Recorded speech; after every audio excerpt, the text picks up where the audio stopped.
Starting. Recording.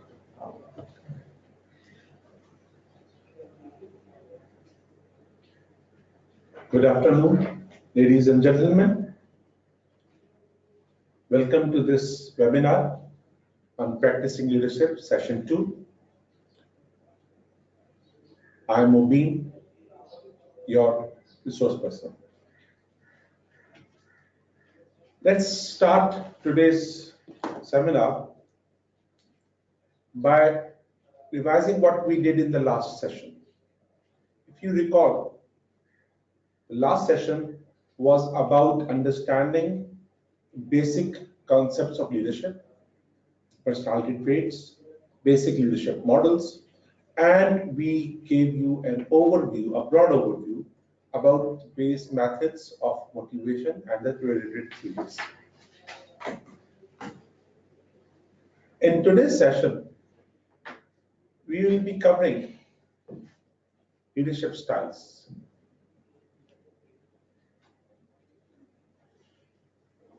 We will help you understand what is the difference between each leadership style,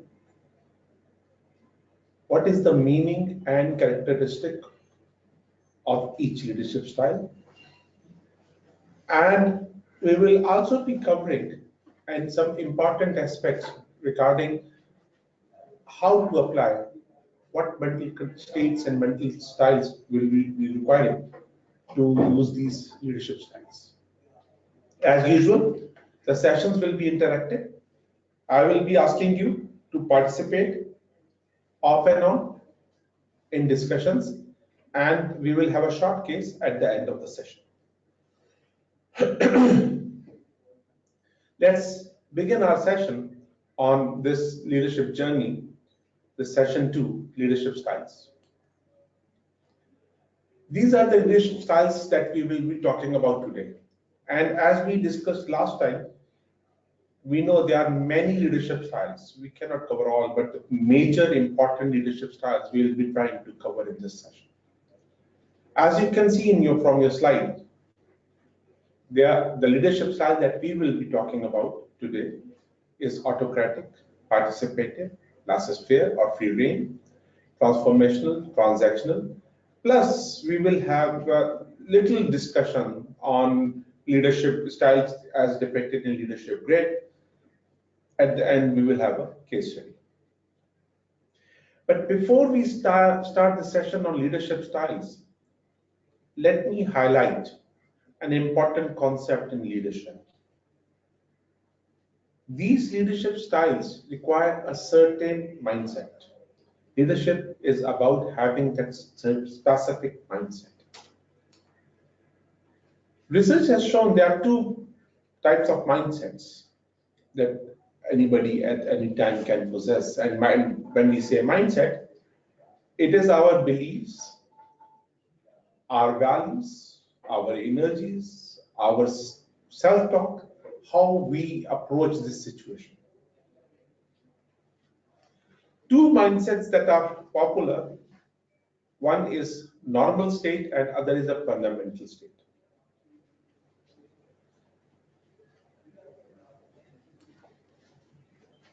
The definition of leadership that we will be using and these states use is a concept called awareness. A person who is aware about himself, about others, about the environment is a leader. So level of awareness differentiates a leader from a non-leader. This level of awareness is fundamental to your practicing of leadership styles.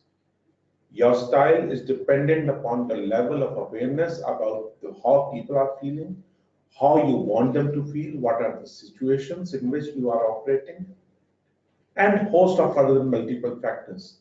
Without having proper awareness about the environment in which you are operating, you cannot execute the proper leadership style. Another important point is, if we are not aware, we tend to go back to our natural style. And natural style might not be the optimum style for that situation. So let's understand the two core mental states for practicing effective leadership. Let's look at the mental states.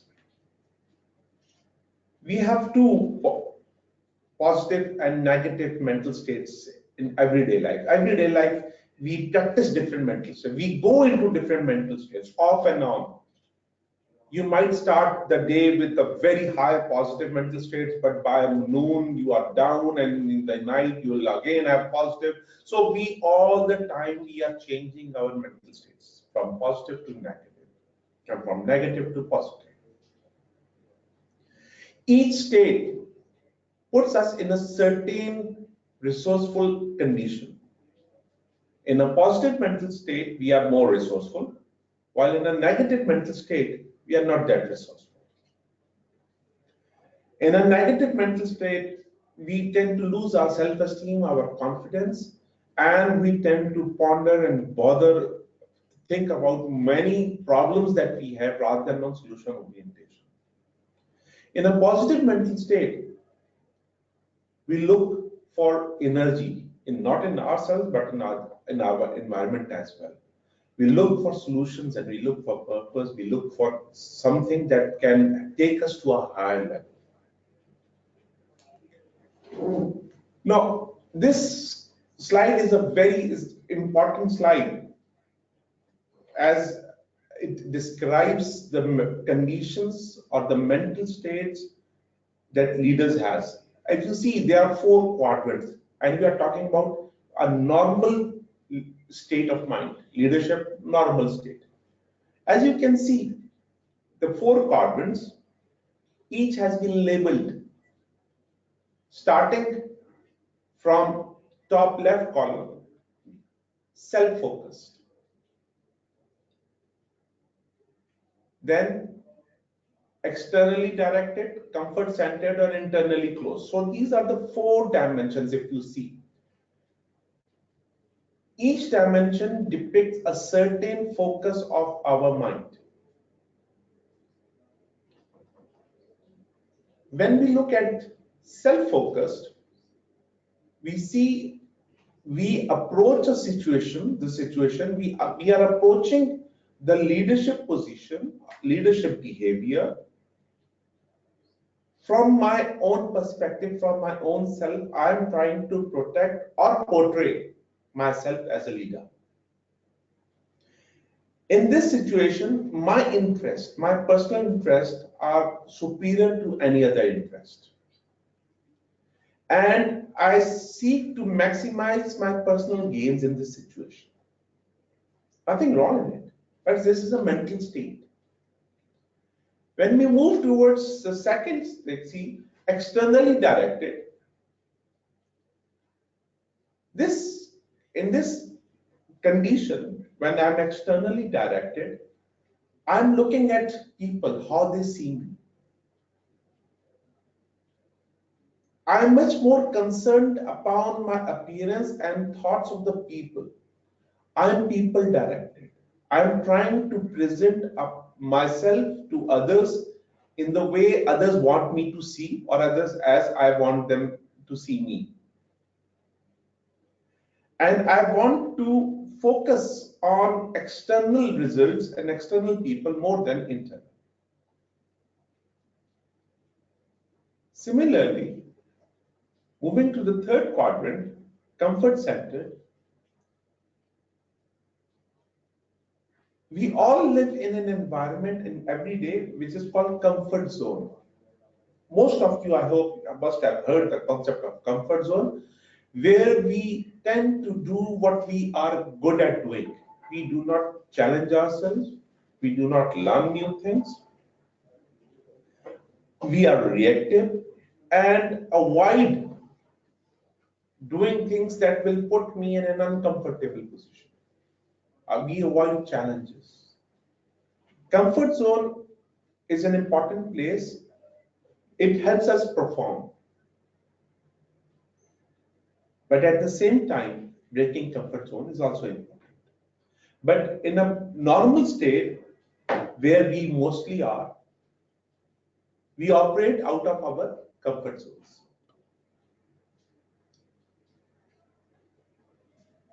Then the fourth quadrant is internally closed. What does that mean? Internally closed. And if you see that when I am internally closed, I do not attend to my emotions. I do not listen to the messages that I'm receiving from my own voice or from my own energies. And I do not understand the external signals as well because I am closed. I cannot observe the emotions and energies of the people who are around me. I cannot observe the messages that people and the environment is giving. This is the normal state in which we are normally in on a daily basis. There's nothing wrong in it, but this is not a resourceful state.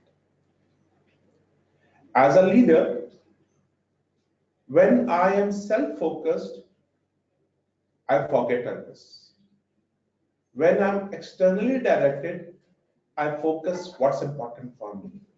When I'm comfort-centered, I forget how to learn, how to improve, and I avoid taking challenges. When I'm internally closed, I cannot access the emotional energy and the messages that environment is sending to me. So what's the solution? The solution is move towards a fundamental state. Now, what is this fundamental state? As you can see, it's a positive state of mind that you go in. And when we say you go in, that means it's a conscious choice. Normal state is we are there subconsciously, we are there. We don't even feel it. But going into fundamental states requires us to be in a state of mind consciously, which is resourceful, which is positive. Now let's look at these dimensions. And as you can see, these are just opposite of the previous slide. But simply, it's not the opposite. It is what you can do in this state. So first, let's understand these four dimensions. First is other focused. Remember the previous slide? You are self-focused. Here you are others focused. Here you are putting interest of others, your organization, your country, your region, your family, your friends, your peers, your colleagues, in front of your own interests. So you are putting your interest aside, but putting others' interest in front of you. You are giving them importance, a higher level of importance than your own self. Then second quadrant is internally directed. Now, previously it was externally directed. In internally directed, you take decisions based upon your values. What is important to you? Your behavior is based on principles.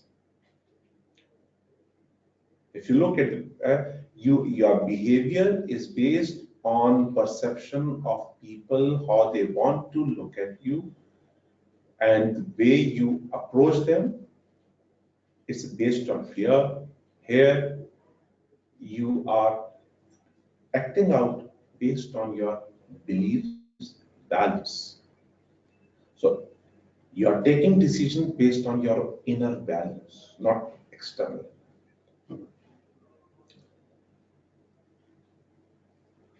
Third, if you look at the third column, third quadrant, purpose-centered or also called result-centered. Previous one, we were comfort-centered. Here, we are purpose-centered. Now, there's a huge difference between them. In a comfort-centered environment, as we discussed, we are much more comfortable in doing what we know.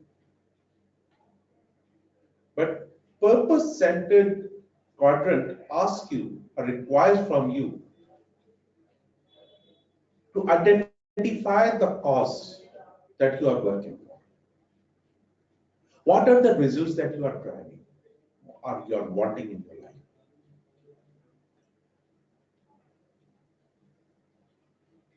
What is the importance of the task for you, for your organization, and for your environment?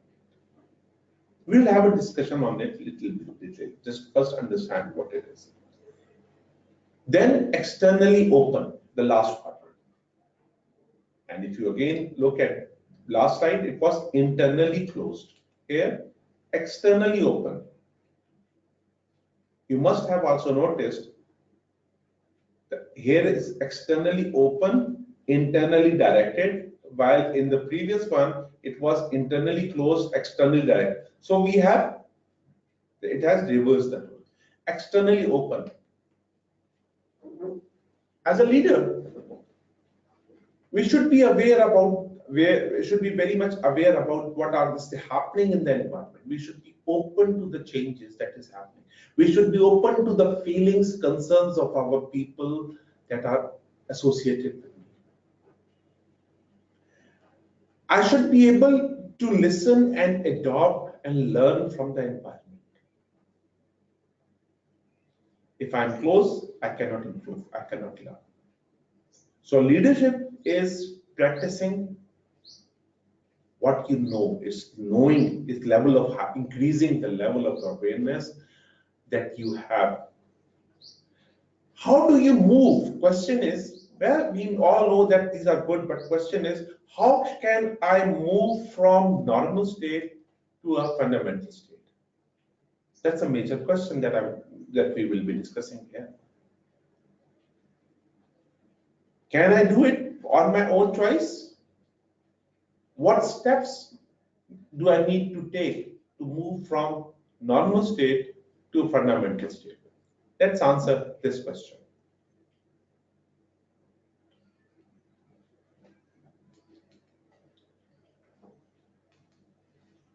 So it requires moving from being comfort-centered to purpose-centered. You change from comfort-centered, you try to become a purpose-centered. Moving from externally directed to more internally directed.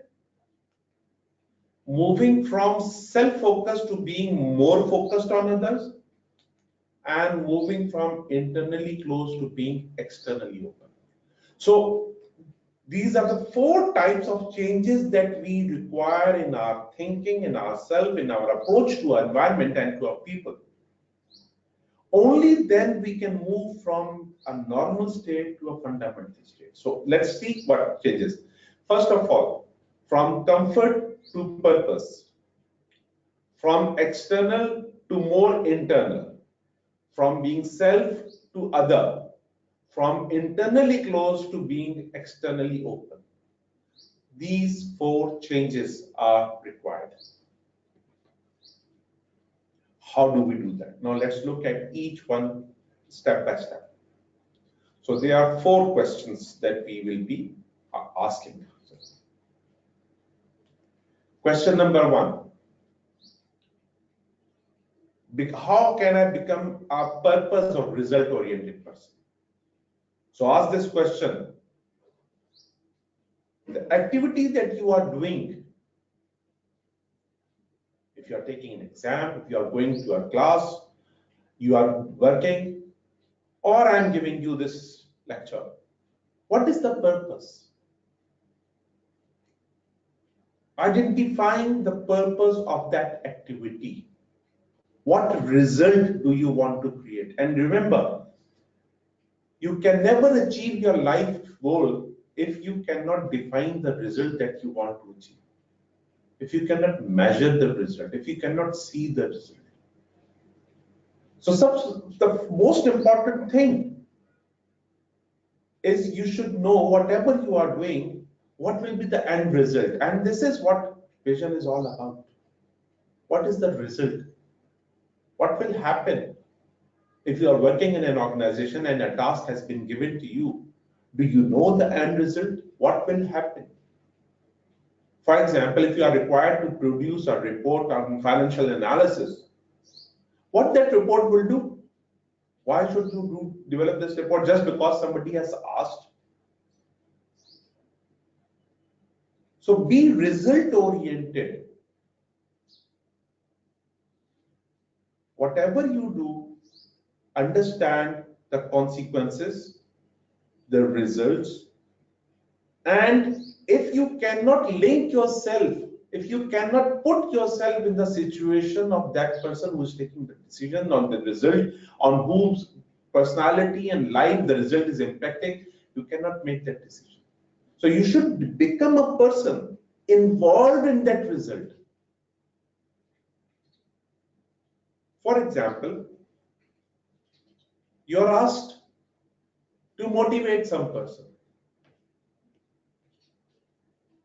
You cannot motivate any person unless or until you know the result of that motivation.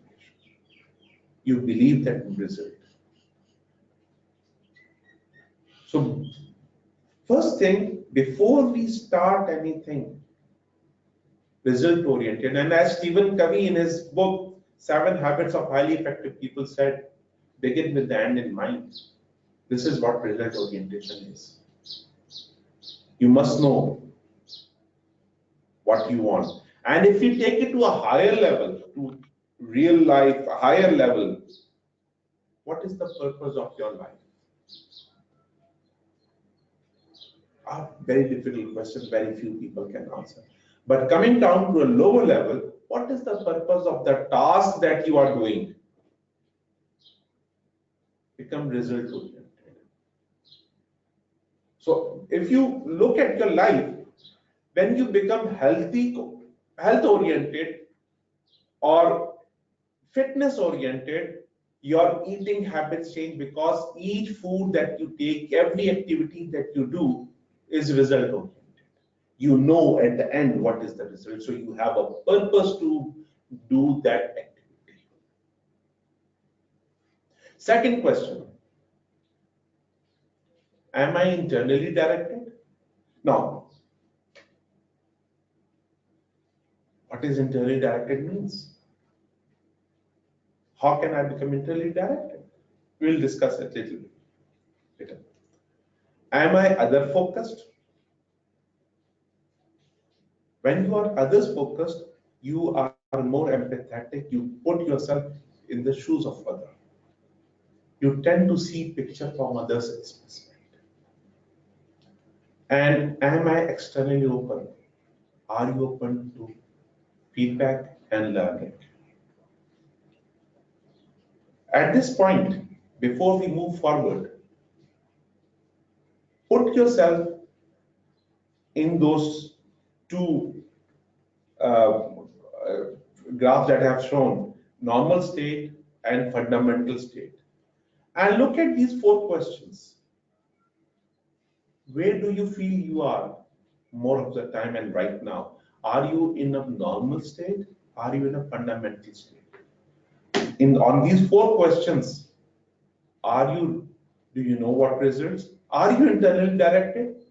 Are you other focused, or are you externally open? Take a moment and answer this question. Where do you put yourself in normal and fundamental, and what is your answer to these 4 questions? Share with me.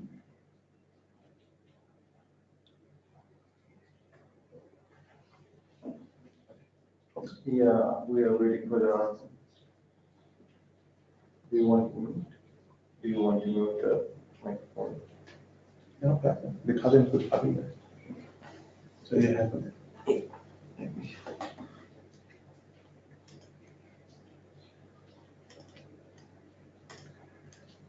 So the question box is in front of you. Please send your answers, all your answers here. Comments are there. Last time comments are there. This is a chat box.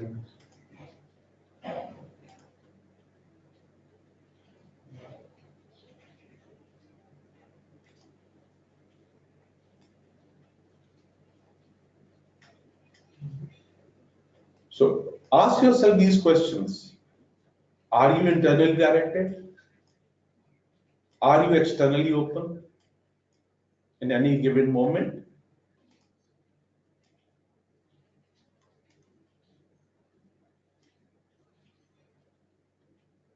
And in those two quadrants, normal state and fundamental states, where do you see yourself normally? Mohammed Usman Ali saying externally open, while Kapil saying can't see the question, but Why? because the question box is in front of them. Let me squeeze it down to this side. Okay.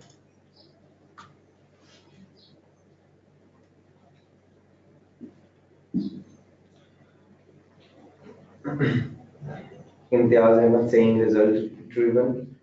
Usman saying internally directed, normal state, comfort centered, SNF hardware. Good, Hassan.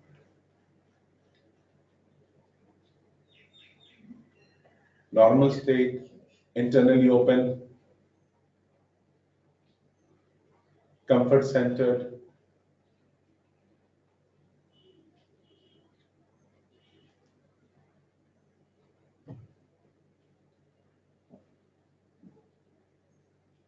Externally open.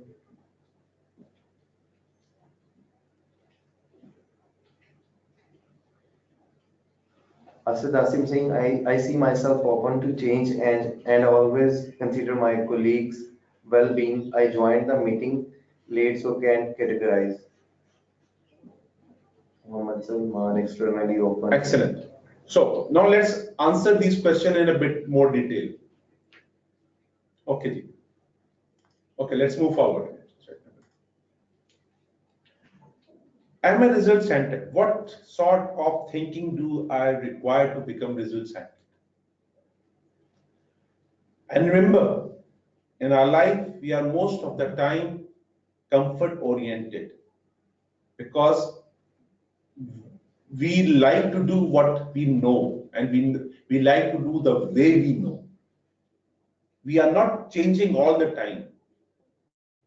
So we are comfort centered, but remaining there throughout the day and throughout the month or a week is dangerous.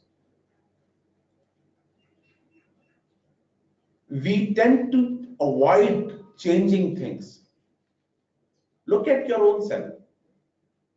In the last 1 week, last 1 month, last 1 year, what behavior you have changed consciously?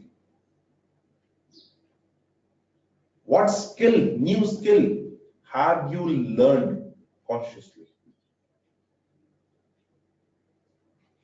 So as long as we are result oriented, we can keep on learning. But as when our results, we lose focus on result, I become task oriented. I keep on doing repeatedly what I know how to do. I know how to type. I will be typing. I will not be thinking how to write or how to do anything or how to read because my skill is writing.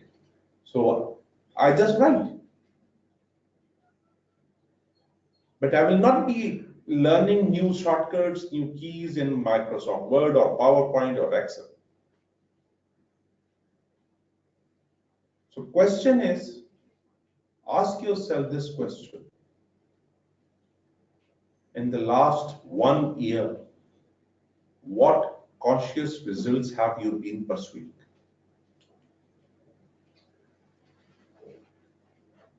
When we become result oriented, we become optimistic. We are demotivated in our life because we are not result oriented.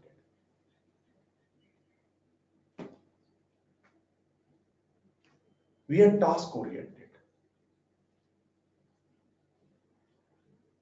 Result orientation gives us the energy. Remember, must be watching World Cup these days, football. The result orientation teams which are moving in with the will to learn, apply, win, they are more energized. And each team displays these characteristics, whether they win or they lose, it's regardless. But imagine a team coming to World Cup task oriented. They are passing the ball here and there, but never really trying to win or to score a goal. You will never see those type of teams win. So only result orientation gives us the energy to move forward and learn new techniques.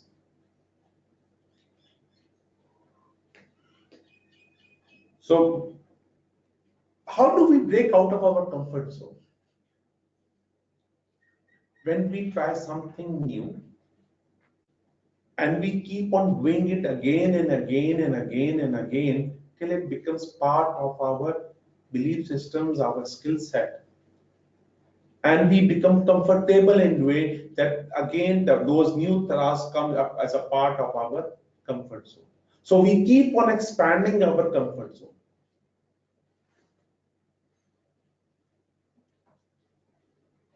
And remember the definition of goal. What is a goal? Any task that is within our comfort zone is not a goal. A goal has to be an activity, a skill, a task that is outside our comfort zone. It could be this much outside or it could be this much outside. The basic definition of goal is it must be outside our comfort zone. That is why it will stretch us. That is how it will help us get out of our comfort zone and move into an area where we will start learning new things. Result oriented. Look at yourself every day. Most of us are task oriented. We do a task that is given to us and we do not reflect, how can I improve this task? One of my relatives joined Microsoft.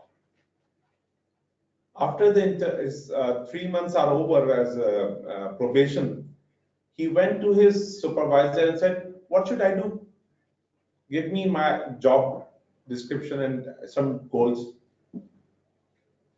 Supervisor looked at him and said, well, can you improve customer experience by 1%? Yes, that I can do. Then please go ahead, that's your task.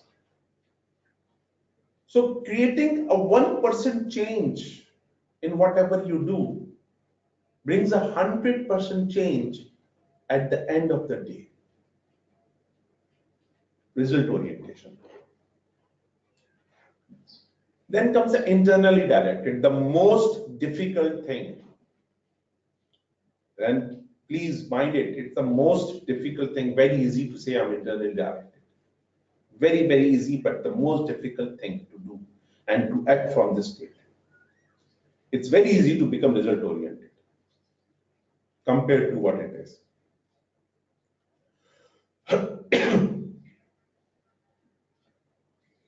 In normal state, we try to avoid conflict by complying with social pressures.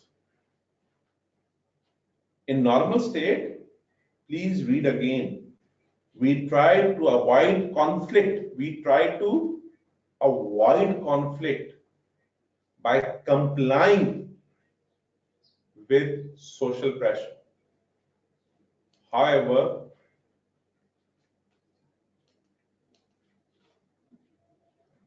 and when we do that, We lose our uniqueness, our sense of integrity. We begin to lose hope and energy because we are all the time complying.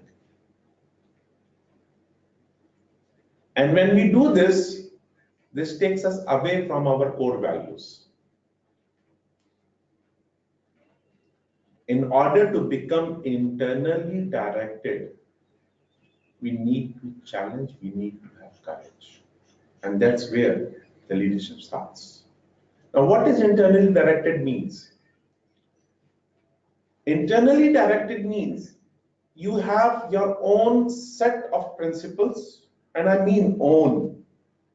Yes, I am emphasizing on own. It could be collective, it could be organizational, but you must own them to make it your own. And if the demand from your environment, from your colleagues, from your peers, from your organization, from your family is in contradiction to your set of principles and values and belief, then you do not comply with that belief system, that activity. That's internally directed. All your decisions are based on values. So you might think, it's not possible. How can we do that? Look at Nelson Mandela. Look at the leaders at your organization.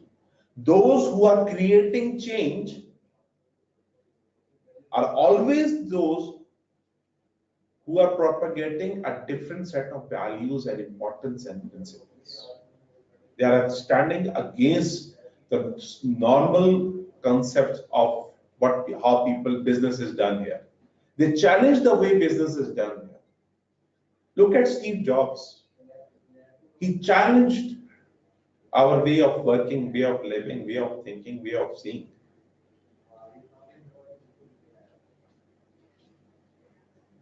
What people believe is most important may not be the right thing.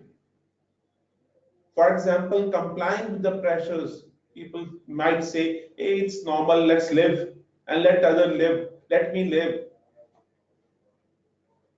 But when we come in leadership and internally focused, the supreme thing is the values that we hold, the principles that are close to us. And being an ACCA member, you know the importance of financial principles, rules, and regulations. What is more important to you?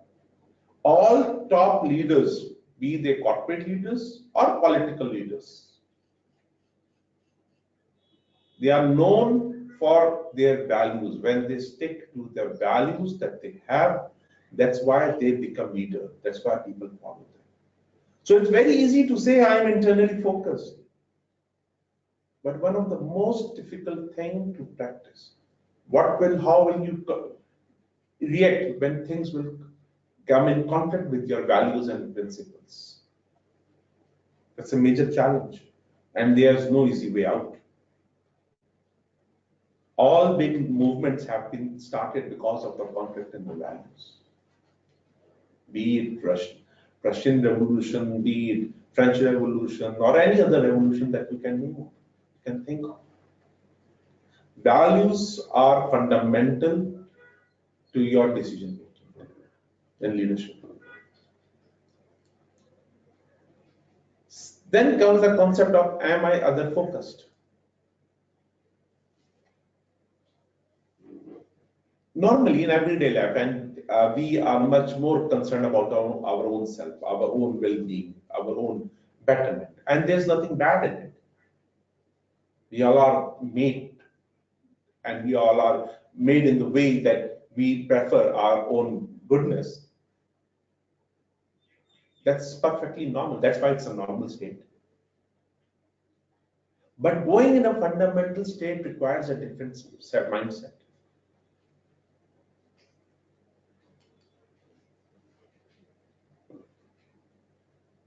It requires us to create trust on others.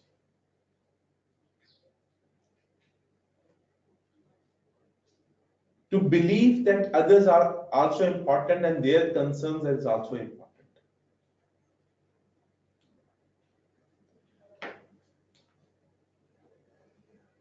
When you become others focused, you start listening more. You start giving importance to their opinions more. You never discourage them. Your idea is useless. You just a critic. You are do this, you this.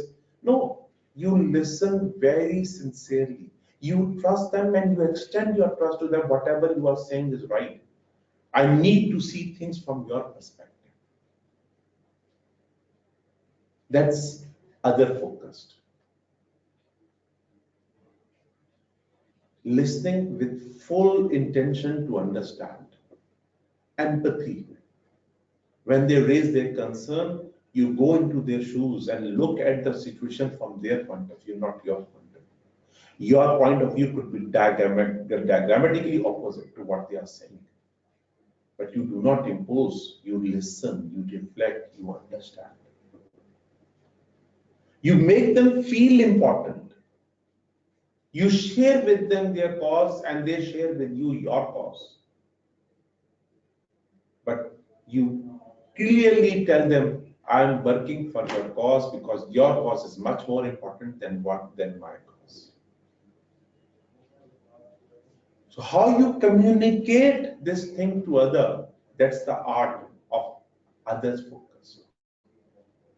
It's not simply saying, I'm others focused, I listen and do. No, you have to give that environment, that energy, that image to other, where the other person believes, yes, you are others focused. You become a role model. You live their life. You give them the respect that they require. And that is how leader gains respect and gains trust. Your followers will only give you trust when they believe you are working for their cause, not your own cause. Why should they be motivated for your cause if they have nothing to gain? At the end, it's all your glory. Why should they be working with you? So displaying a behavior of others focused requires you to master the skill of listening, master the skill of understanding, master the skill of empathy, master the skill of being with them, being a part of them. Show them, respect them. This is a whole change of philosophy. This is not only a task. Okay, I'm listening to you. In normal state, we are also listening, but we may not be others focused. So this is a philosophy of others focused. And remember last session we said concern for people. This is concern for people.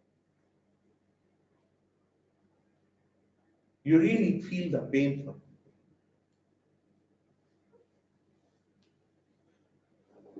So in this state of mind, you might sacrifice your own good, own things, own goals, own agendas, and you might would like to stand for the collective agenda, collective good. That's a challenge. You might need to change your position.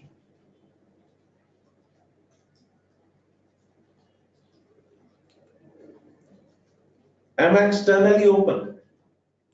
No. When we are close to external environment, we do not change. That's a state I call dinosaur stage or frog state. Dinosaurs became extinct because they could not understand the changes in the environment. Let me share the story of frog also with you. If you take a frog and put it in a hot water pan frog will immediately jump out because of the thermal shock. But if you put the same frog in a cold water pan, it will sit there comfortably. And if you put it on the fire and keep increasing the temperature of the water, frog will not notice the changes in the environment, the changes that are taking place in the environment. It will boil to death. So when we are externally open, we are strategic. We are understanding the changes that is happening around us. And based on those changes, we are defining the existing capabilities that we have, the direction that we are pursuing, the skills that we possess, the way we do things. And when we understand what the changes are and what skills and changes will be required within ourselves and in the organization, only then can I be a proponent of that change. And remember, we all want to defend ourselves from changes because change could be dangerous for us. For example, they say artificial intelligence and robots are coming and they will take my job. Automation will take my job. Unemployment will rise. They are outsourcing my department. The technology that I am using is outdated. So you are afraid, and if you do not change, you will be changed. That technology will come. So when you deny external environmental signals, you deny yourself the chance to move forward.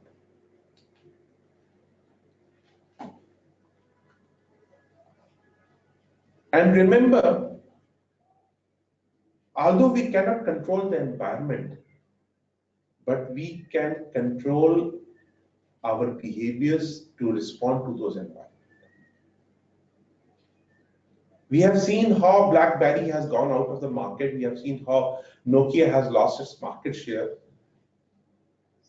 We have seen how IBM has transformed itself from a computer manufacturer to a data analyzing company.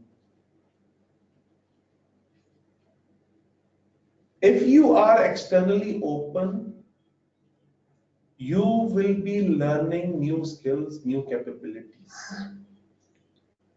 And only then you will be able to practice the leadership styles that you will be seeing shortly. When you want to change, listen to people. What do they say? When you become result-oriented, you automatically become change-oriented. Because if the goal, the result that you are focusing, that you are demanding, that you are requiring, is outside your comfort zone, then you need to learn new things. If the goal is within your comfort zone, you don't need to change because you are already doing it.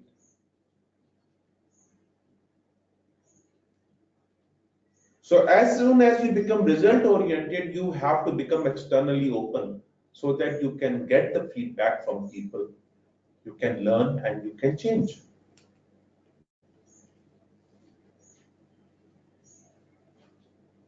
And that is how we create a change in the environment. That is how we become leader. And leader is all about creating a change in the environment. So in summary, if you look at these 4 dimensions, let's look at the summary. In the normal state, I am comfort centered. That means I am sticking to what I know.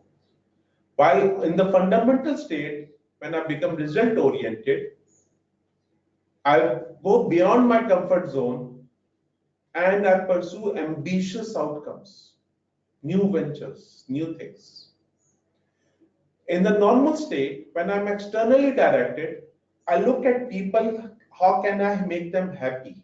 I comply with their wishes. In an internally directed, I behave according to my values and I resist people's wishes. if they are against my values. In the self-focused state, I place my interest above those of the group. I want to be seen as successful at the cost of others. I want to have more bread. Others may live hungry. But when I become other focused, I look at the collective goodness that I can produce. Similarly, when I'm internally closed,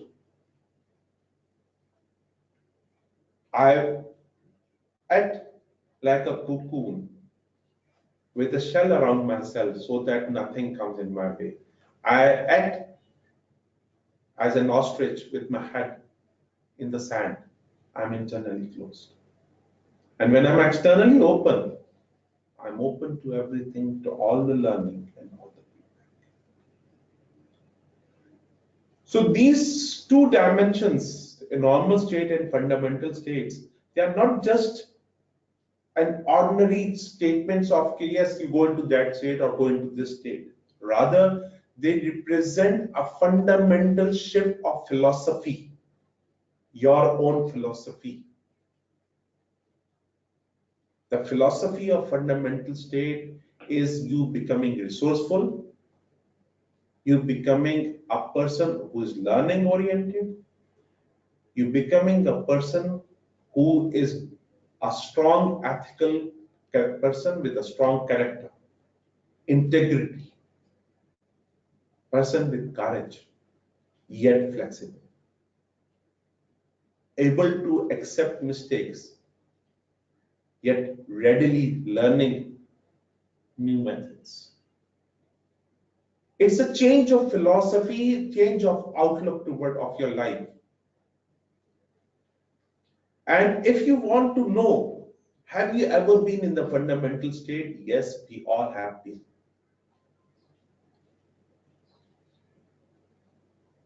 If you want to recall the time when you were under great stress and you wanted to produce a good result. You had experienced an accident or a pain, and from that pain you produced something extraordinarily beautiful. You felt challenged and you rose to the occasion. All those are the times when you were in the fundamental state, and the whole nature, the environment came to support you. You discovered your own abilities. You discovered how can you take a stand on your principles. You discovered your inborn God-gifted talents, and you discovered your true friends. We all have experienced fundamental state. And the argument right now is, let this fundamental state not be a chance or an accident that has happened once in your life or twice. Rather, making it a point to learn, to go into fundamental state whenever we want, and to understand what are the cons of living and the pros of living in the normal state. And remember, normal state is a normal state. There's nothing bad in it. But we lose so many good of fundamental state. So having been, once you have adopted these two philosophies, the philosophy of fundamental state and the philosophy of normal state, when you know the difference, only then you can practice leadership. An effective leader practices fundamental state. I want you to ponder for a few minutes, 1 minute or 2 minutes, on the philosophy aspect, on the importance of fundamental state. And I would like you to ask any question that you have on how to act in fundamental state, or what are the challenges that you might face in a fundamental state. take 1 minute to reflect on these two states of minds. Please.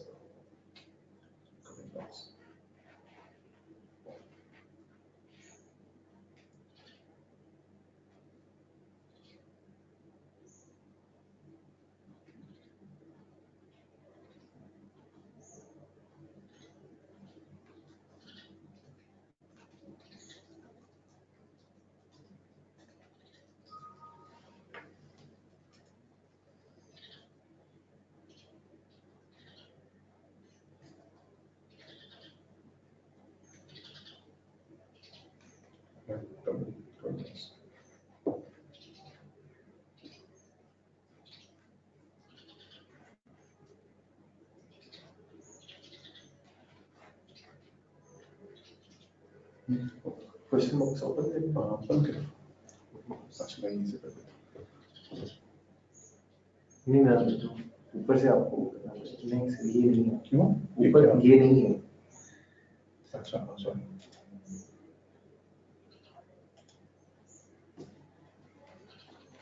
अभी तक किसी का message नहीं आई है first one hi is there any pop-up question now I cannot see no there are no pop-up questions no there are no pop-up questions I'm just asking you to reflect on the material on fundamental state before we move what have you learned from this one we face various situations every day so yes so Kapil what does that mean we face various situations so what do you mean by that please elaborate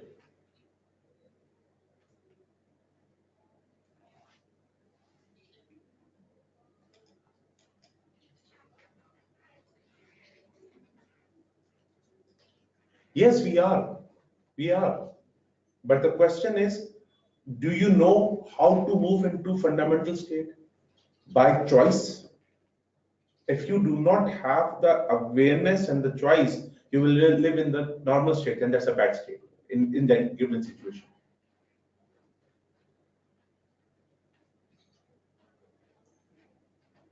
okay how to accomplish empathy in a fundamental state Imtiaz empathy is listening to others and feeling what they feel giving them the importance empathy is about giving them your ear your heart your emotions so listen and understand with them that's how you will develop empathy how can we focus on the wellness of others when we are doing everything to make ourselves better when you give importance to their wellness a priority than your own wellness look at your own mother your father they have given priority to your wellness over their own so when you really tell them they are important when you give priority to your organization and you do not sleep you give priority that's how you make them feel that you are more important than I am my goals are not that but your goals are more important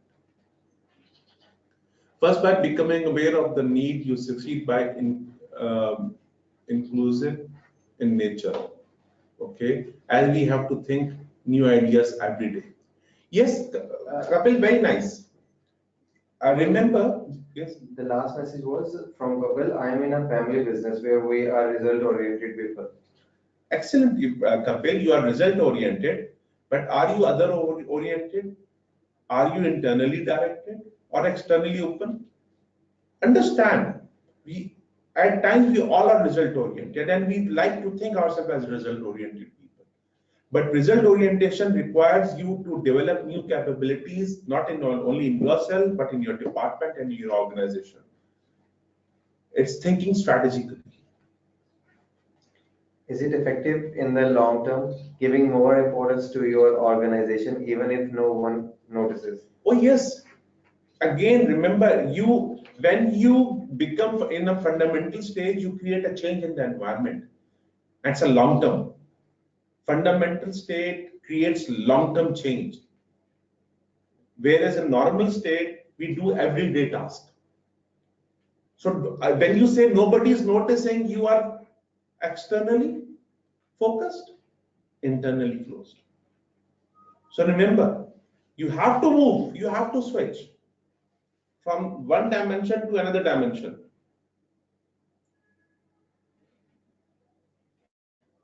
So if you become externally directed, you will lose your energies and your capabilities. Okay? With every fresh start in organization, we always tend to be on fundamental state, result oriented, externally open, and Agreed. face challenges head on. But at some point of time, we slowly become stagnant and move to normal state. Agreed, Asad. Asad, you are 100% right, but that's a challenge. If you can summon the state of fundamental state mind, if you can summon, if you have the ability, you will grow. But if you do not, if you let that state go away and say, oh, this is the way things are done here, it's our culture, there's no use of doing it, you will destroy yourself. I totally agree with you. And don't let that positivity fade away from you. This is what leadership is all about. Can we also be in a combination of both states depending on the team we have? No, it's not the team, it's you. You have to put your team in a fundamental state, right? So it is one philosophy at one time. You have to be in that state. What if I am externally open, but the overall environment is not, like other are in normal state?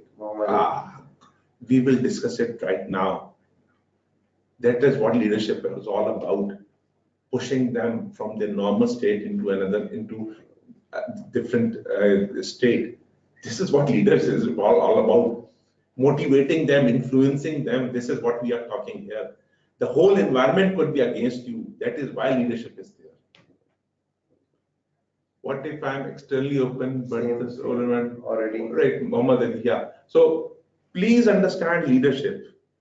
Take the stance. Challenge. Look at the leaders. Be open. Be open. Be externally open and internally directed. Right? Okay, let's move forward.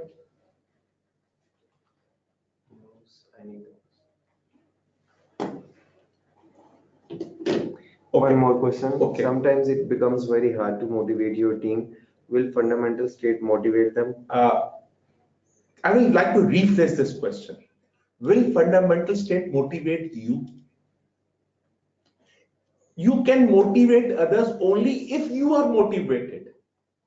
If you really believe in your cause, if you can really put forward the cause to others as their cause. Remember the last time we talked about how to motivate others? Show them what's in it for them. If you are not motivated, how can you motivate any other person? So first thing, you come into fundamental state. Only then you will have the energy to influence any other person. Yes, you can motivate your team. And only in fundamental state. Thank you. Okay, so this is the conclusion that we will be discussing. I want you to read it. Whether or not we enter the fundamental state of leadership is a choice we make. It is entirely under our control because most people stay in the reactive state. Most people act like victims. To identify a result we really want to create is to change our current psychological state. We take charge of the only thing you can really control, yourself.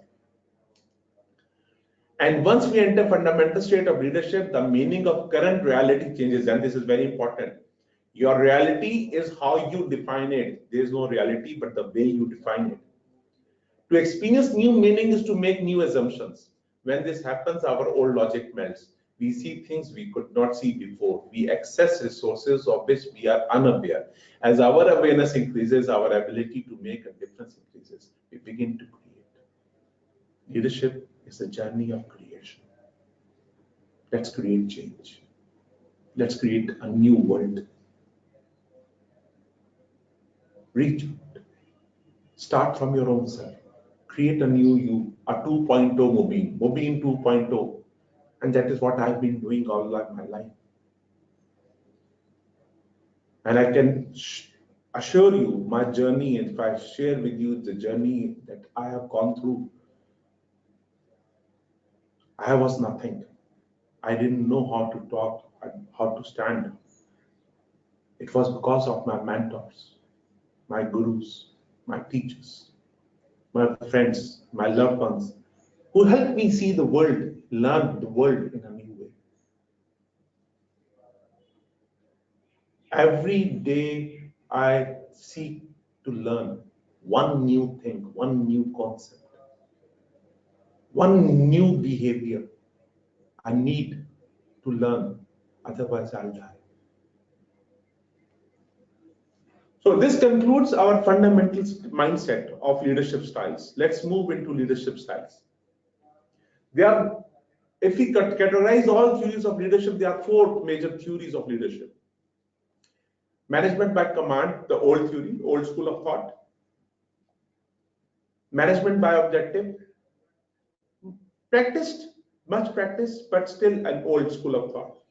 You might have experienced management by objective in your organization, where your supervisors will give you a goal and objective to reach. A still very common methodology to manage and motivate people. Management by communication, it's a higher level of leadership, a communicative leadership. We will not be talking about this one here.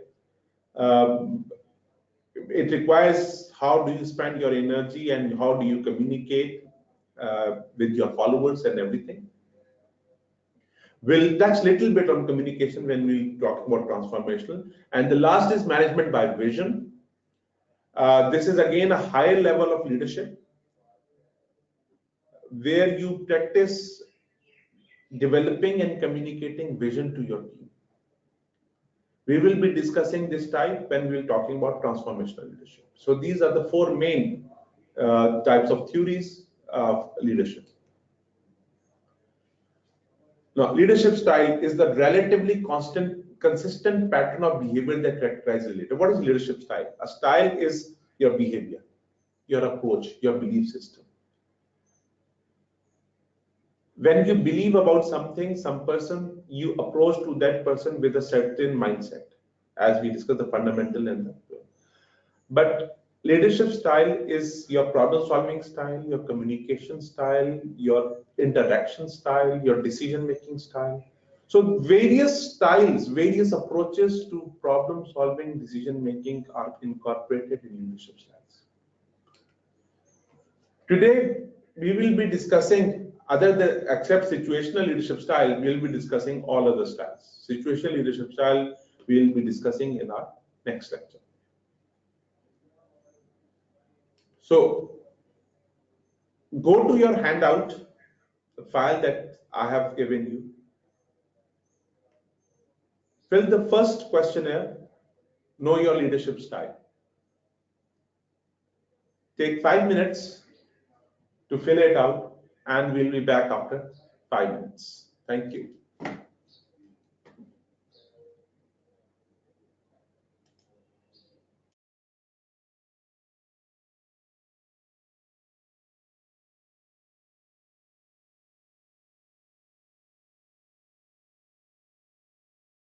Can you access the document?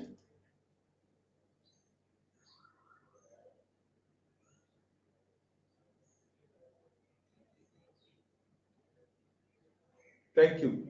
So let's meet after 5 minutes. Please fill it up and let me know.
Just one thing, there is a questionnaire attached.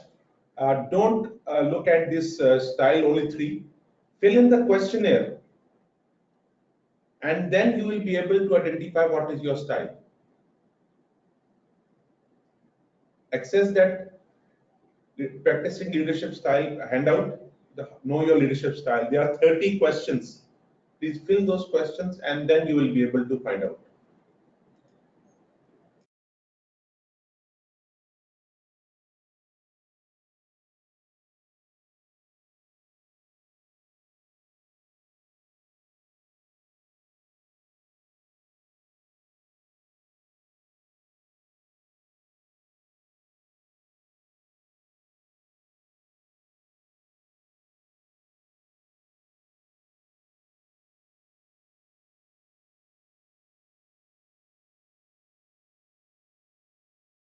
Yes, Kapil, you have to fill this questionnaire now so that we can discuss what is your style. Don't just look at the three styles that I've listed. Rather, fill the questionnaire to identify what is your real style.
Francis, I suggest if you could recall your experience at university, college, how did you interact with the groups in your assignments another way?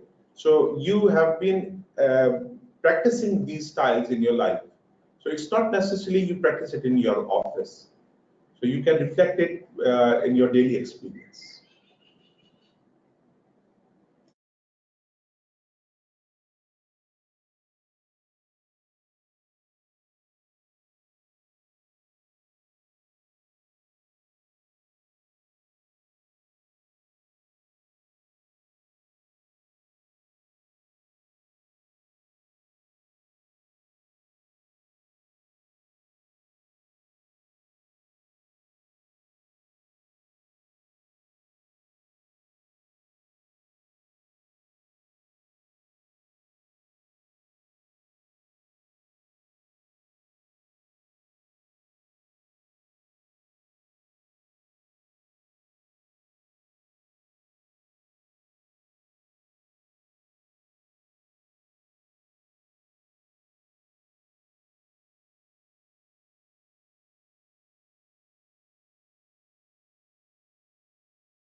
Okay. Have you done? Have you completed filling the questionnaire? Please let me know. Have you filled the questionnaire so that I can share the key with you? Please let me know.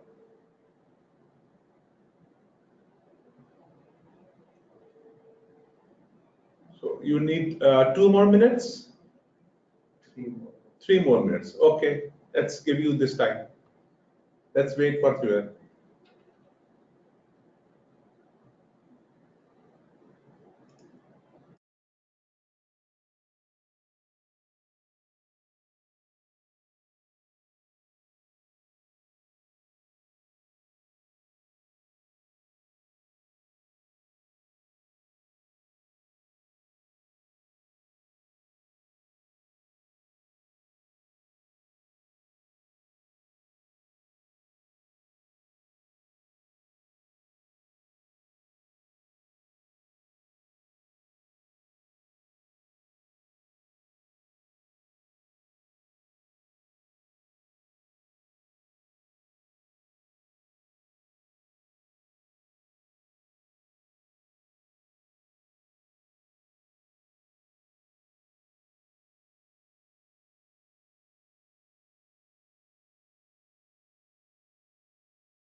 I'm sharing the key with you.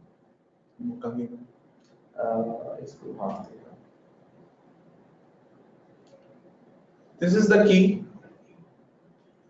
You have to talk.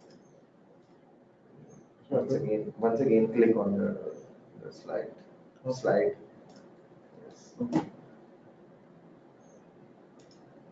This is the key. Identify your style using this key. Put the score of each question under the given heading.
Once again, you share the mouse with me. Let me squeeze down the camera.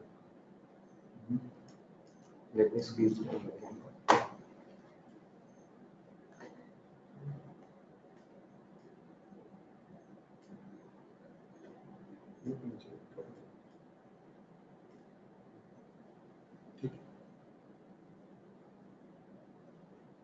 Yes.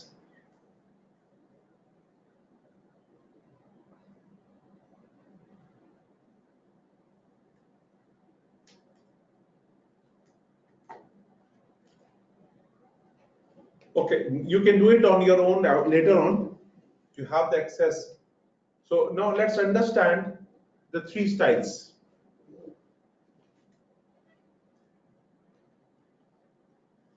The authoritarian style, participative style, and laissez-faire. And I can see many of you are saying authoritarian style or participative style.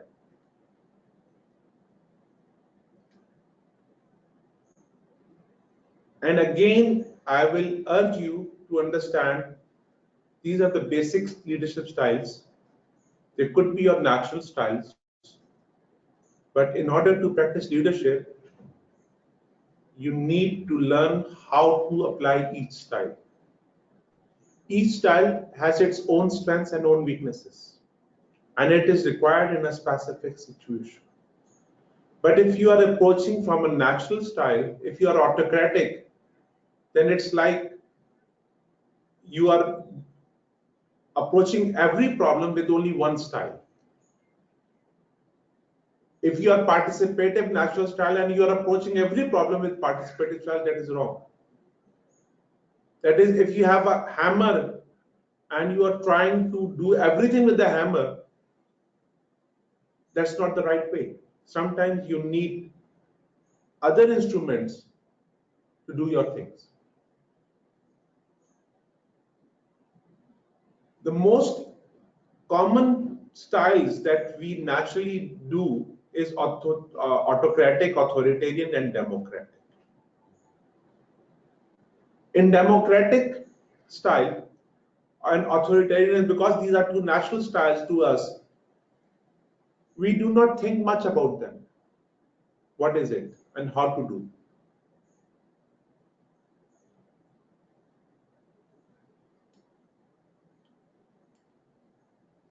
Now, as you all know, in authority situation, we tend to push people to do what we want because we have the authority, we have the power. We make the decision because we have the knowledge, we have the skill, we have the power. When we are authoritarian style, we create a structure around us. And if you look at even in your family structure could be authoritarian or participative. Your father or your mother. If your mother is authoritarian, she will control, she will be at the head and everybody else will be listening to. And if your father is the head, it's authority, there is a structure, how things move, how people communicate with each other. And they have a rigid expectation. This is what I have said, this is what it should be done, this is how it should be done. In authoritarian style, we command what the result and the behavior, we demand it. In authoritarian style, we do not take advice from others. Rather, we say, you have to do what I'm telling you. It appears you have frozen. No.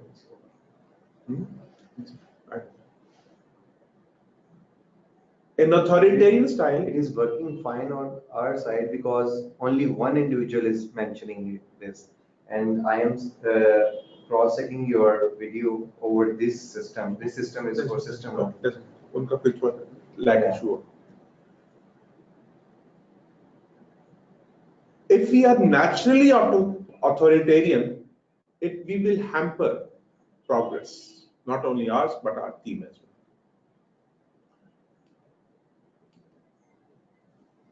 This is a very good style when you have little time in the situation of crisis. This is the best style when you really want people to follow without any questions.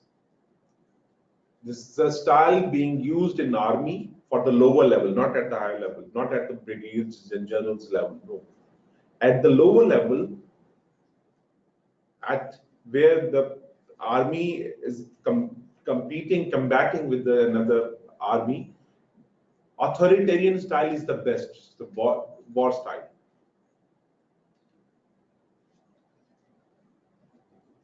When you really are pressed for time and you do not want others to infringe upon, it's a very good style. But it has lots of disadvantages as well. In authoritarian style, you sacrifice long term over short term. It's not good for long term. It destroys your team. It destroys the morale. It destroys the productivity of your team. In authoritarian style, the only skill set that is being used is your own, however limited or expanded it is. No other idea or input is sought or incorporated. It's your own style. And in small organizations, entrepreneurial organizations, most of the decisions is autocratic. The owner makes the decision. In families, parents are most of the time autocratic because they say, we know what is best for you, and they do it. And they say, you have to do it. You are grounded, you do this, you do not do that, come here, come sit there. So that's a requirement there. So but it pushes people to do something. And as a result of too much of autocratic, and in the political system, when we see if there's an autocratic leader, like we have seen in Cuba and in many other countries, in Iraq and many other countries, where there's an autocratic leadership, there's an overall level of demotivation.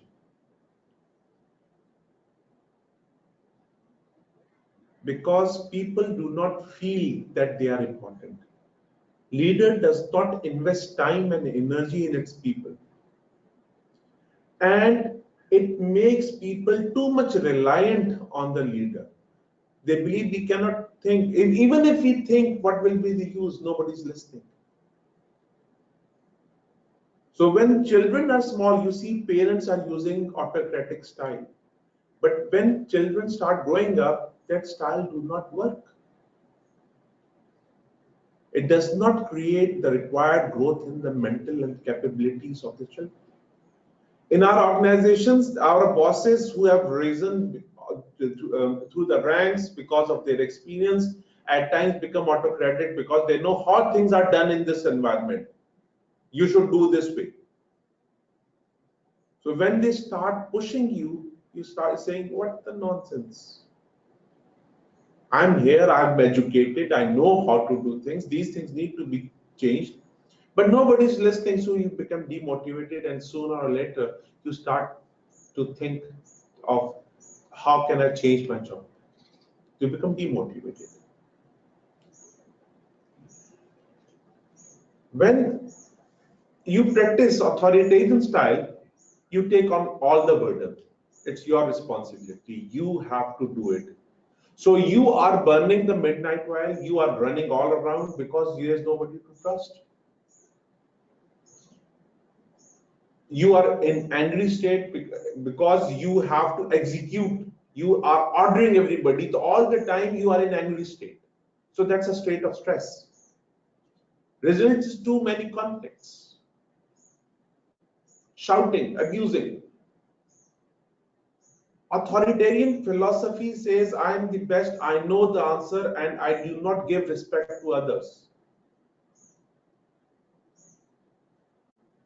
So it's a good style, but not a style to be used at all the situations. I was seeing many of you were saying, I'm autocratic, autocratic, autocratic.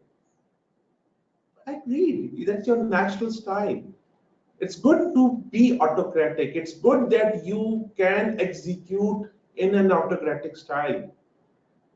Because at times you have to put your foot down, you have to be assertive.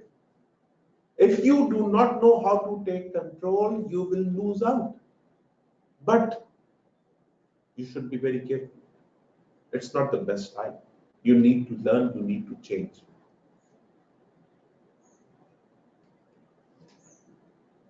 So when you practice too much, you do not develop people.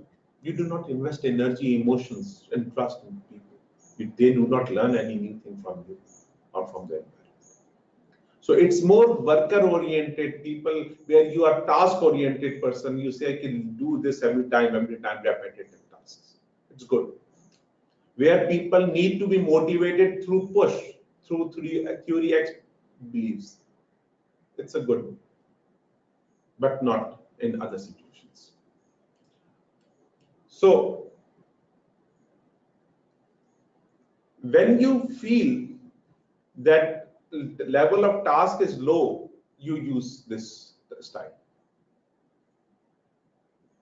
Most of the technical people used this style because they believe they have the knowledge, and another person do not have the required knowledge. So in technical skills, the autocratic style is more common to be found.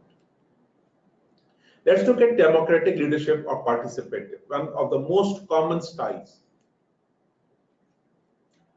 In democratic, we ask people to chip in with their suggestions, with their ideas. We discuss, we put the idea on the table, open for discussion.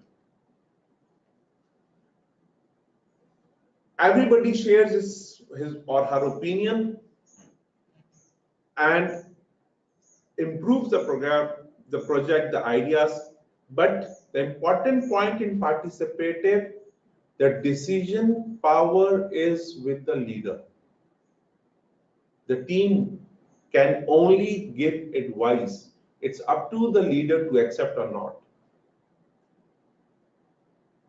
So in participative leadership, people are allowed to participate in the discussion. They are allowed to put forward their ideas, their suggestions, their criticism, their comments. They can propose a decision, but the power to decide remains with the leader. It's participative because the team is involved and everybody is giving feedback about the process. So this is a good style when you want people to feel important, to feel involved. When you want people to take ownership of the cause. When you want people to work together and be open to each other, and here people recognize the contribution and ideas and suggestions of others. So it's not only one person's idea, it's given by many people, so it's good way. And people become more exposed in these discussions. So when people feel more invested in, then people feel more motivated and participative, they become more loyal. And this creates a culture of family, belongingness, togetherness, and that is why in such organizations, the research has shown the turnover is low. But there are disadvantages of this as well. It takes lots of time because everybody wants to chip in, everyone wants to be heard, and lots of discussion can take place. There could be groupings. There could be one group supporting one idea, another group supporting another idea. So there could be groupings. So this may delay the decision. And we have seen at times in our cabinets, in our political meetings, in our organizational departmental meetings, where there's no consensus and everybody is pushing for his or her opinion or her cause or his cause. One of my bosses wanted to practice participative leadership, whereby by nature he was an autocratic leader. So now what used to happen in our meetings, the leader will sit at the end of the table and will open the floor for discussion.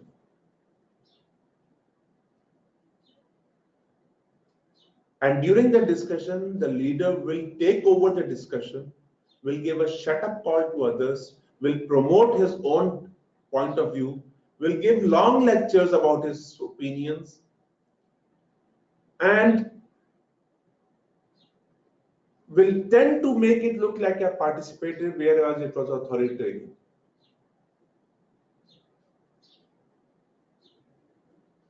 The way many underdeveloped countries meetings occur.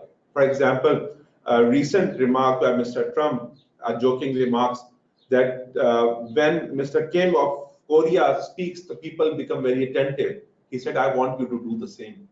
So this is giving an example of participative leadership in the GAP, whereas you are practicing authoritative leadership.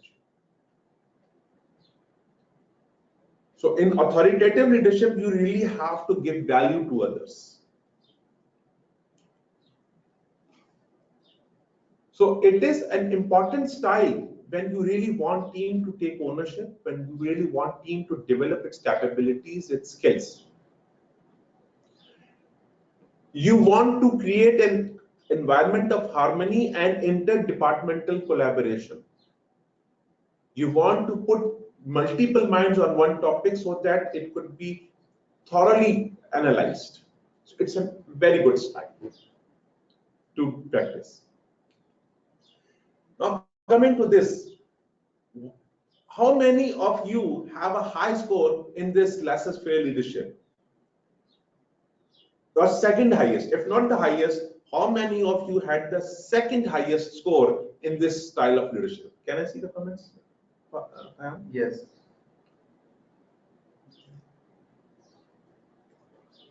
Highest or second highest in this one?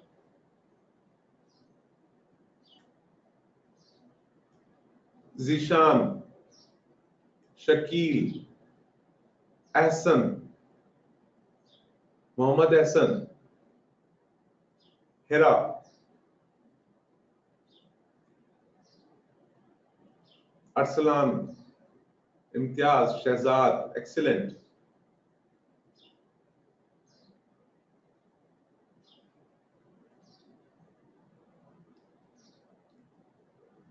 Usman, very nice. Kapil. So Kapil, you are autocratic and laissez-faire. Wow, that's dangerous, Kapil. That's a dangerous combination. Beware.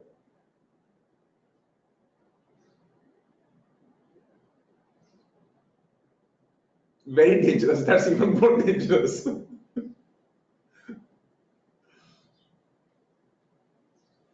Second highest. Venkat, okay. Tell me, what do you know about this style? Anybody who can give me a comment or two on this style? What is this laissez-faire leadership style? What do you know about this one?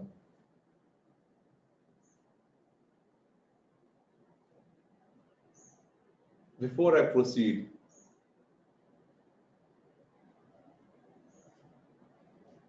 okay, Aslan, yes, that's good. Yes, that is true, what you have written. Anything goes. Yeah, Francis, but little bit more clear. What do you mean by anything goes? What is the meaning of this? Encourages creativity. Maybe, maybe not. Not necessarily. Not necessarily. This style may not have any creativity at all.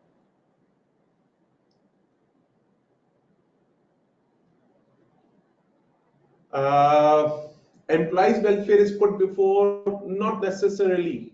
No, it's not the necessary outcome of this one. It could be just the opposite as well. You just forget about employees welfare in this style.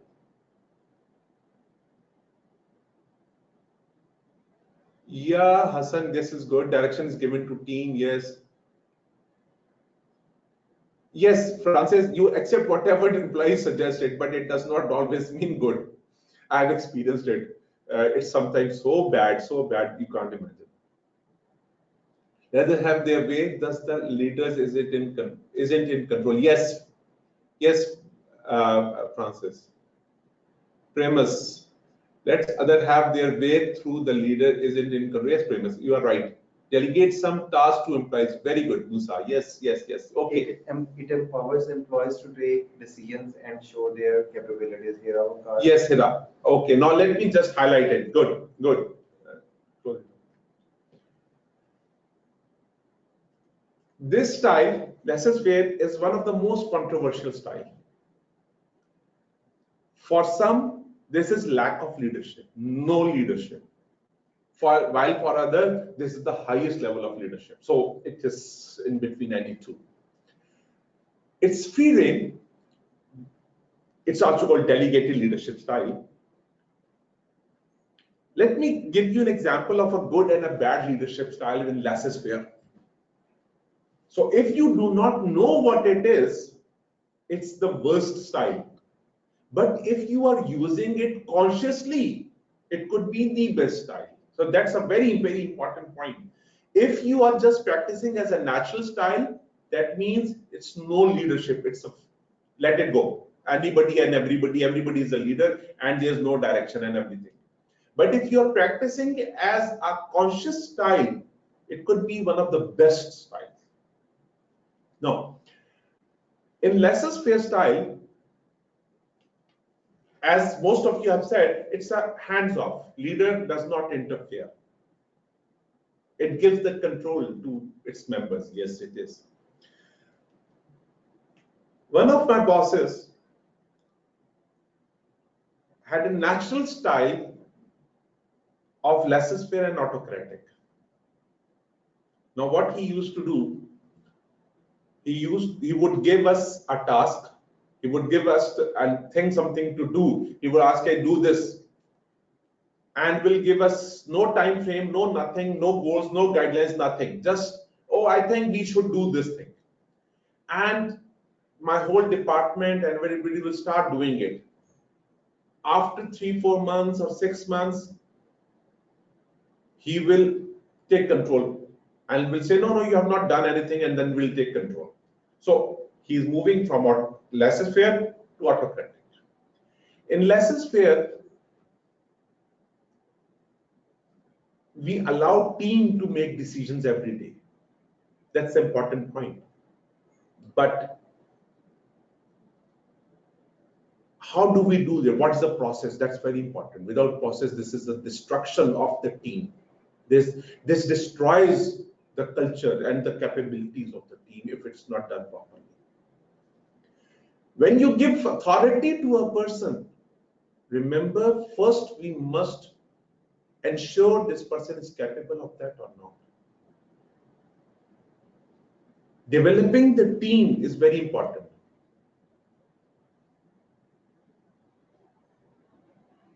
We cannot give policy making in laissez-faire. We cannot give this authority of policy making in laissez-faire.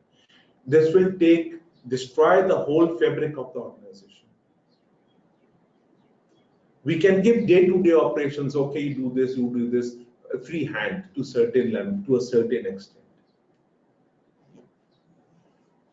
This is a style that we use consciously with people we want to develop, but to a limited, and we will discuss in detail this style when we will be studying situational leadership.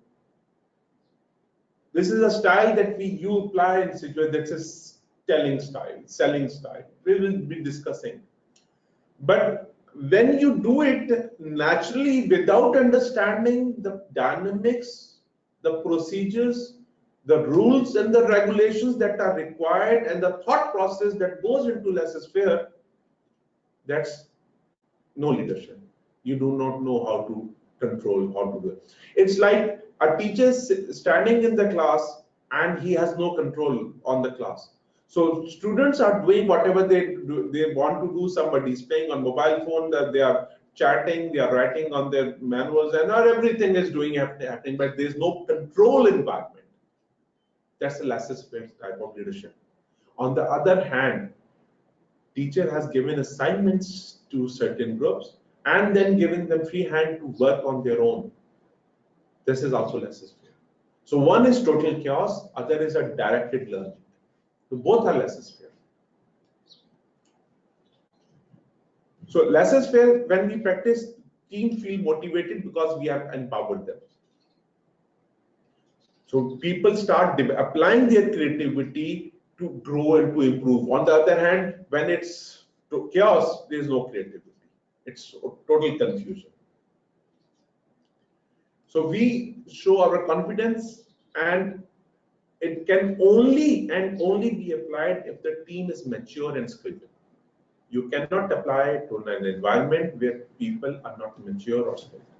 And in an unmature environment, this laissez-faire is destruction.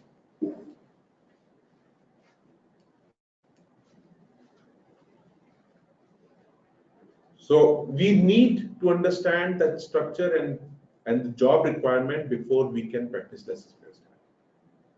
And as mentioned earlier, if applied unconsciously as a natural style, then it's lack of leadership. It's not leadership. It's abdicating leadership position. So be very careful. These three are natural styles. We tend to go into one or another naturally. It's our one normal state of mind. But moving out from one and moving into another requires our fundamental state of mind. For example, if we are naturally autocratic, it will be the most difficult thing for us to become laissez-faire. We need to change our thought about others, about my team. I have to give up my powers, which is a big fear. What will happen? I've recently been involved in hiring a top-level executive, and the biggest concern was, how can I let my powers go? So in an authoritarian style, moving into laissez-faire is very, very problematic. It's easy to move into participative because you know that you have the powers. So you are encouraging others to participate in the discussions and dialogues. You enjoy that everybody's participating, but moving into laissez-faire requires you to abdicate your powers, to give up your powers, to change the structure. And if you see in entrepreneurial organization, the biggest challenge that organization, as it grows, hiring a person who is now CEO and moving yourself to a chairman level, giving the power and authority to people who are below you. One of the biggest challenges that I have faced while in my consulting business is in retailing. A small retailer, biggest concern, who will look after finances?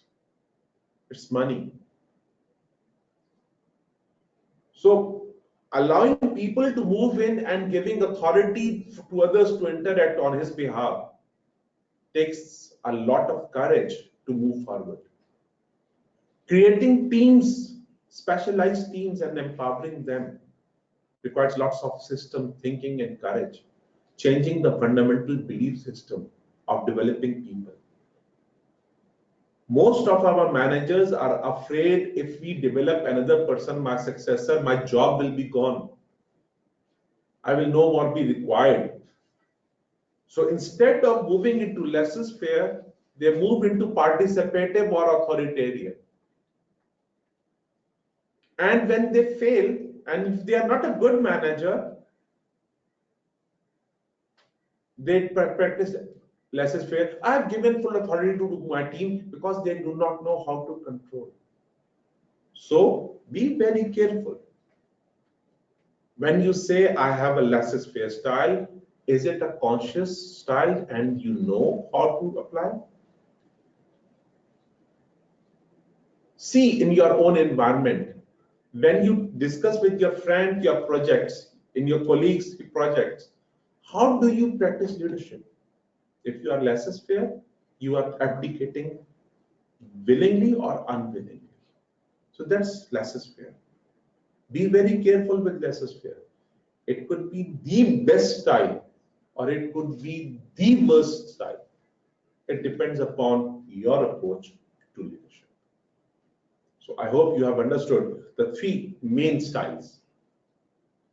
And if you link it with the last session, people focus, task force focused. When you become too much people focused, you become laissez faire. When you become too much task focused, you become autocratic style. But participative style does not mean you are high. That requires something else. Okay, let's move forward to the two main critical theories that we will be discussing today: transactional and transformational.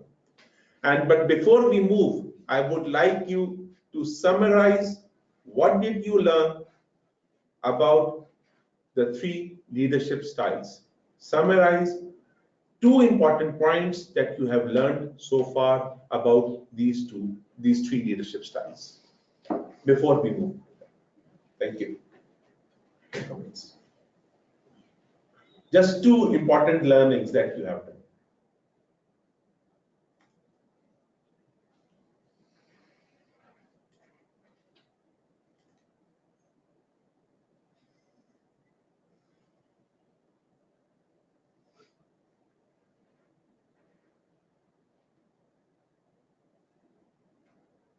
It's a mix, Venkata, it's a mixed style where you keep control of decisions. So it's basically sort of a participative. You are making decisions, but you are asking others to be involved. So it's a sort of a participative style.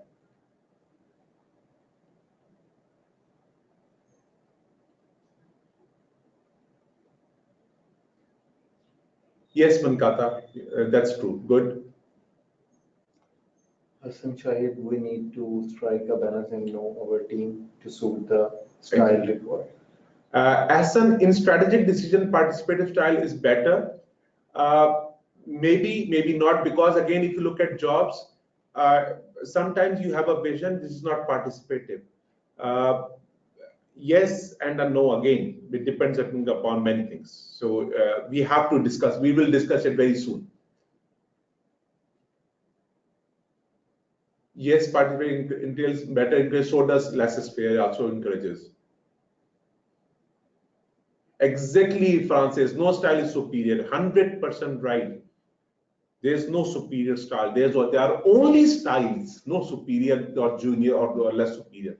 Style used in situational, Francis, in the second point.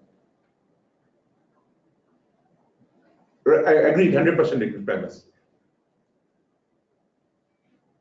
Yes, Usman, we need to be changed, but we need to learn how to change. The question is not knowing that we need to change, knowing how to change. The question is on how. Do you know how to change? Practice two different styles.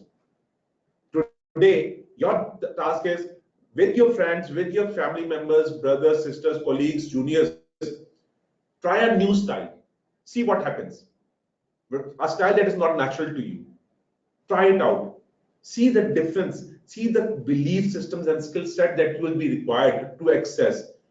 Walking and knowing, they are two different things. You know there's a style, but have you walked that style? Learn to walk, learn to apply. Only then you will be mastered. Good. So let's move forward. So you have summarized it well and you have understood it well. So now let's move to the two very popular and I must say very powerful leadership styles. And using the word of famous superior. Well, they are not superior, but my favorite one is transformational. Let's understand these two, transformational versus transactional. Abolio and Bass and later on many other researchers have worked on it. It is one of the most sought after topic. There are two major styles, categories of leadership that has been proposed in the world. One is transactional or another is transformational. As you can see, leader who guides or motivates their follower in the direction of established goal by clarifying roles and tasks is transactional. and leaders who provide the 4 I's model is transformational. So let's understand transactional versus 12. Here, before we move into this, there's another questionnaire available in your handout. I urge you to fill this one, and we'll be back in 10 minutes. There's a transformational questionnaire style. Please fill it. And I'm showing you the key also, so that you can fill the key as well. By that time, we will be having the live interaction with them Afterwards. So please fill this transformational questionnaire. You have 10 minutes. Thank you. Out.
So what's the status?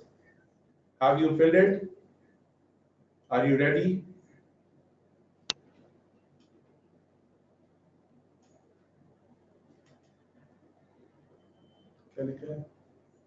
I can't see the questionnaire. It's in the file, your handout. The handout's available at the bottom of this dialog box. Let me scroll it down for you. You can also download these two files, but the questionnaire are available in this file. This one, if you can see, I think. इसके अंदर तो वो भी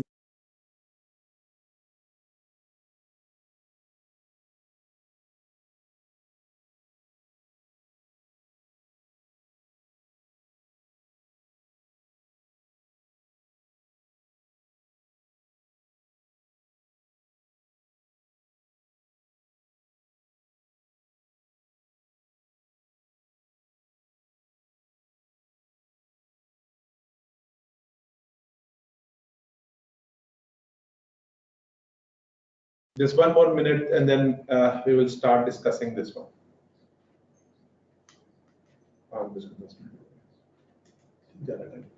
Yeah, allow them the sufficient time.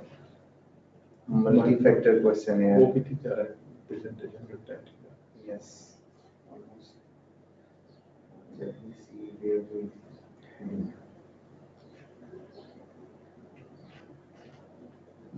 My comment. Yeah. Just be aware that these are sample questions. These are not thorough instruments which are very detailed. These are just an indicative ones for the purpose of identifying basically and discussion. If you want to know your style in detail, you have to get the full questionnaire of these styles.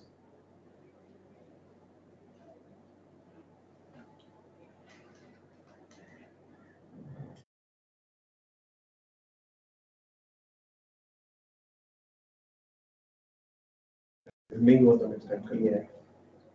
Okay, let's move forward with the discussion.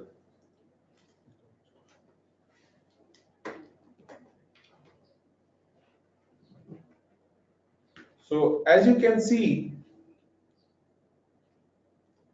Should I drop the question dialog? that transactional leadership.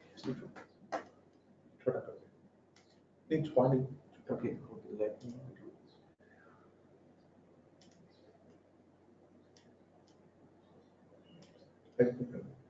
So that I can see. So say and make it large, but go to the end.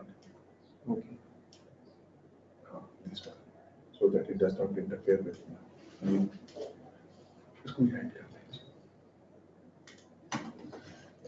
Okay, so transactional versus transformational leadership style. Two fundamental leadership styles. And as the research has shown, in a normal state, we tend to be transactional. Most of us are transactional because this is how we have been brought up. Our education system, our culture, our environment has taught us to be more transactional.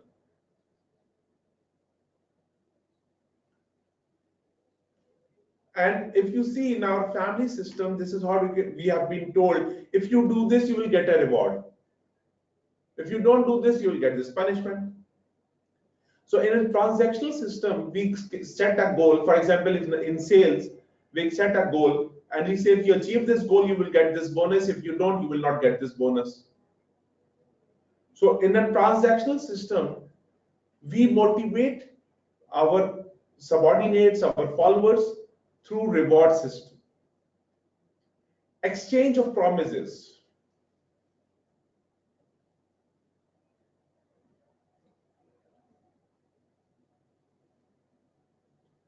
Exchange of promises and rewards, the benefits. So leader motivates in return for an exchange. Transactional. I give you money, you give me my product. Transaction. So it is all the time in exchange with something. If you do this, I will give you this.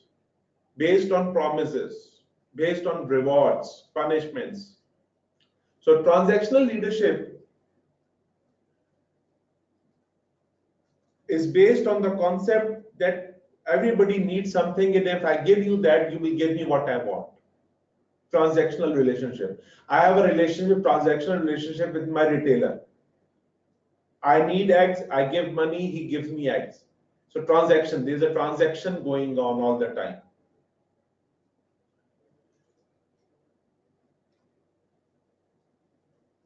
So in a transaction relationship, the relationship is based and is dependent upon the nature of transaction. For example, if I get this promotion, I will work. If I don't get this promotion, I will not work. If I get this amount of money, I will work. If I don't get amount of money, I will not work. So relationship is not of long-term nature, but of transactional nature. And it's easier to do because it's based on our expressed or unexpressed needs that we may assume. So in transactional leadership, we give something of importance to other and we receive what the effort or the idea that we have. So I'll give you money, you will give me your idea to me. I'll give you recognition, you give your idea to me. So this is transaction and it is perfectly normal. As you know, this is how the world goes. So nothing bad in it. So what? So everybody does it. Our parents do. We do it with our friends even. We work in the organization because the organization pays to us. If the organization stops paying us, why should I work? I just remember a story with this thing. One of my mentors once asked me, he said, Mubin, do you know what is freedom? I said, yes, I can do whatever I want. This is freedom. He said, yes, Mubin, but this is half freedom. I said, what is full freedom? Instead of answering this question, he asked me another question. He said, Mubin, will you work for me for free? I laughed. I said, what are you talking about? Why would I work for you for free? This does not make any sense. I work here because I have people to feed. I have to live. He listened to me and then smiled and said, exactly, Mubin, because you are dependent mentally upon my organization to give you salary. If I fire you today, you will find it hard to earn money. Freedom, he said, Mubin, is your ability, your recognition that you can earn money. You do not need this job. There will be jobs waiting outside. It is this freedom from the chains of the organization that will give you your true freedom. He said, Mubin, this is freedom. Financial freedom is the true freedom. So transactional leadership occurs because people feel they are dependent upon another, or we want to use others' resources. So it's a business transaction all the time. If you scratch my back, I'll scratch yours. That's transactional leadership. We practice every day. So this is what our managers and we as a managers do all the time, motivating by satisfying their certain needs, motivating them. So it's some sort of an theory X, some sort of a theory X, or maybe major part of theory X, that rewards and punishments motivate people. I do it because I want to get certain reward. common practice. So it's nothing bad again. Again, there's nothing bad in it. And this is how we promote. Okay, if you in our family, if you do not behave like this, you will be grounded. You will be fired. You will be you will be moved from this department. People will not like you. All such things. Transactional. So it makes people act on this orders and makes them responsible for their behaviors. So that's a good part.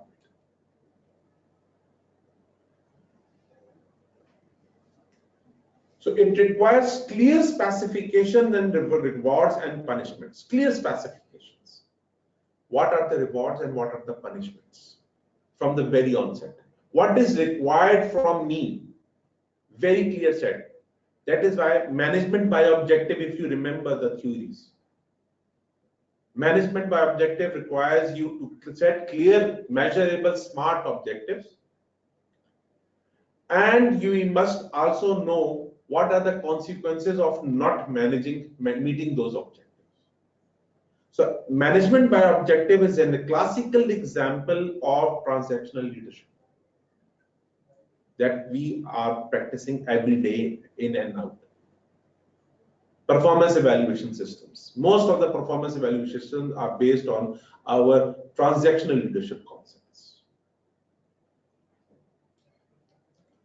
So there are two components of transactional leadership when we want to practice.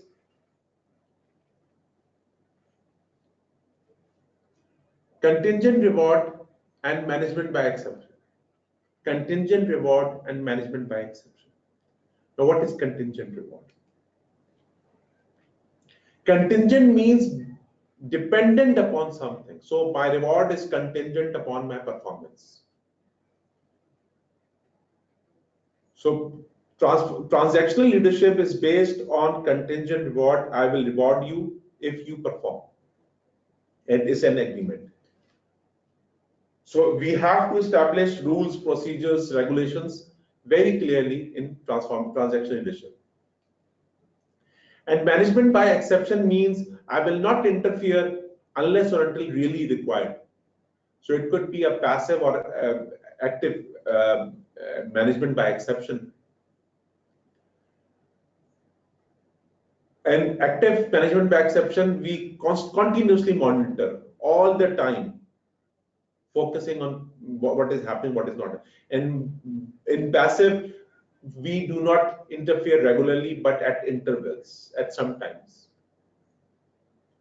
And whenever is required, we take corrective measures. So it's management by exception. Now let's talk about there are some advantages.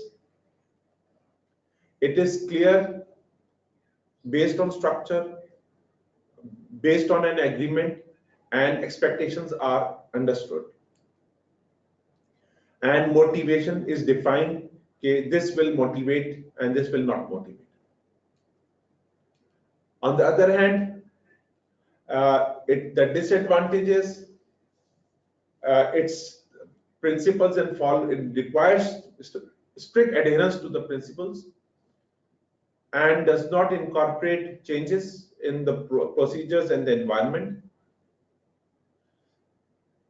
At times, people feel like machines that will be motivated if rewards are given, and intrinsic motivation is not addressed.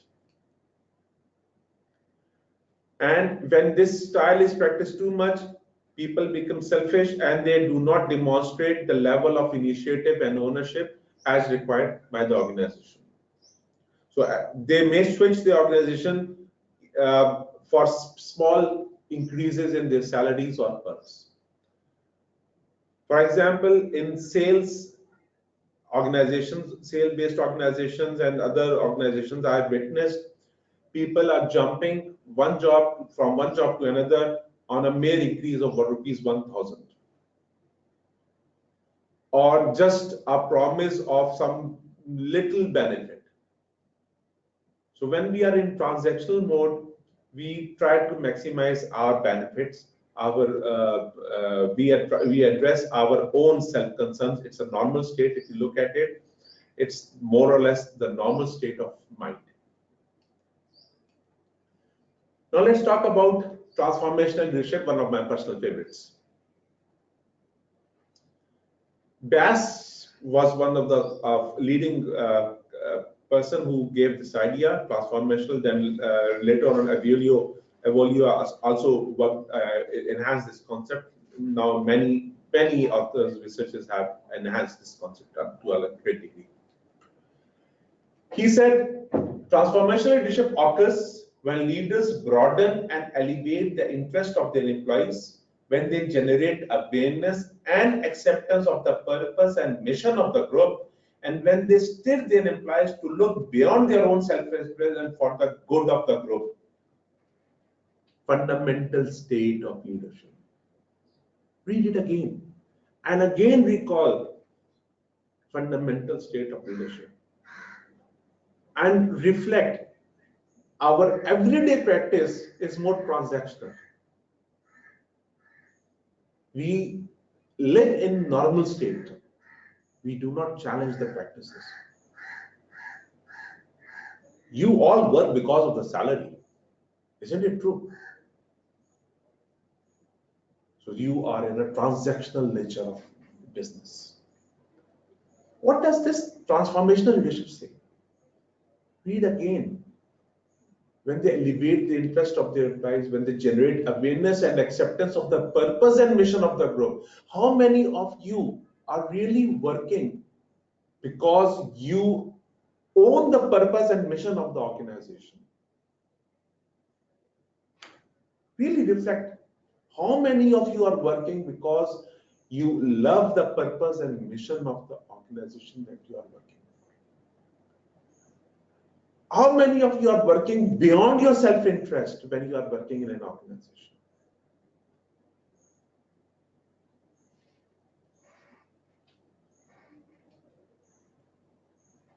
Transformational leadership differs substantially from transactional. In transactional, we are more task-oriented. In transformational, we are more production and development oriented, progress and development oriented. Not people, please, progress and development. And it will only happen if people develop. So this is high task, high people. Progress, growth, development, mission, purpose, fundamental state of mind.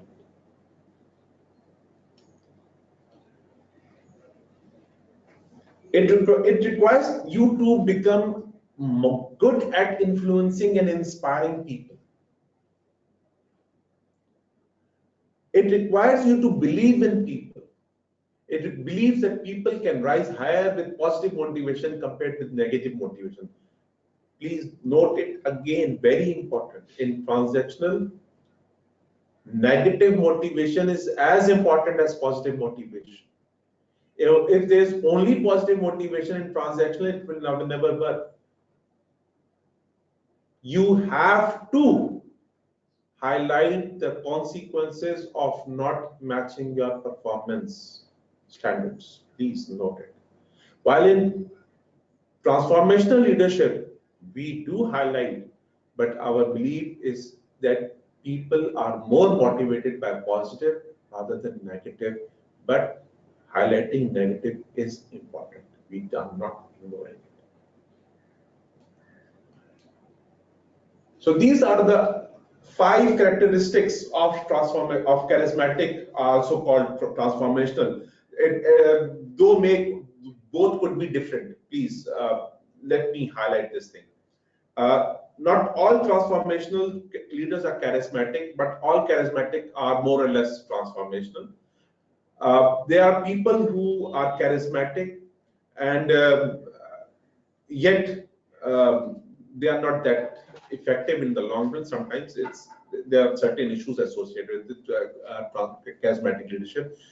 Some say it's a different style. Some make it a part of charismatic. For the purpose of this seminar, I'm mixing the two. I'm saying transformational and charismatic are one, but at times they could be different. So first thing is vision and articulation, these two things.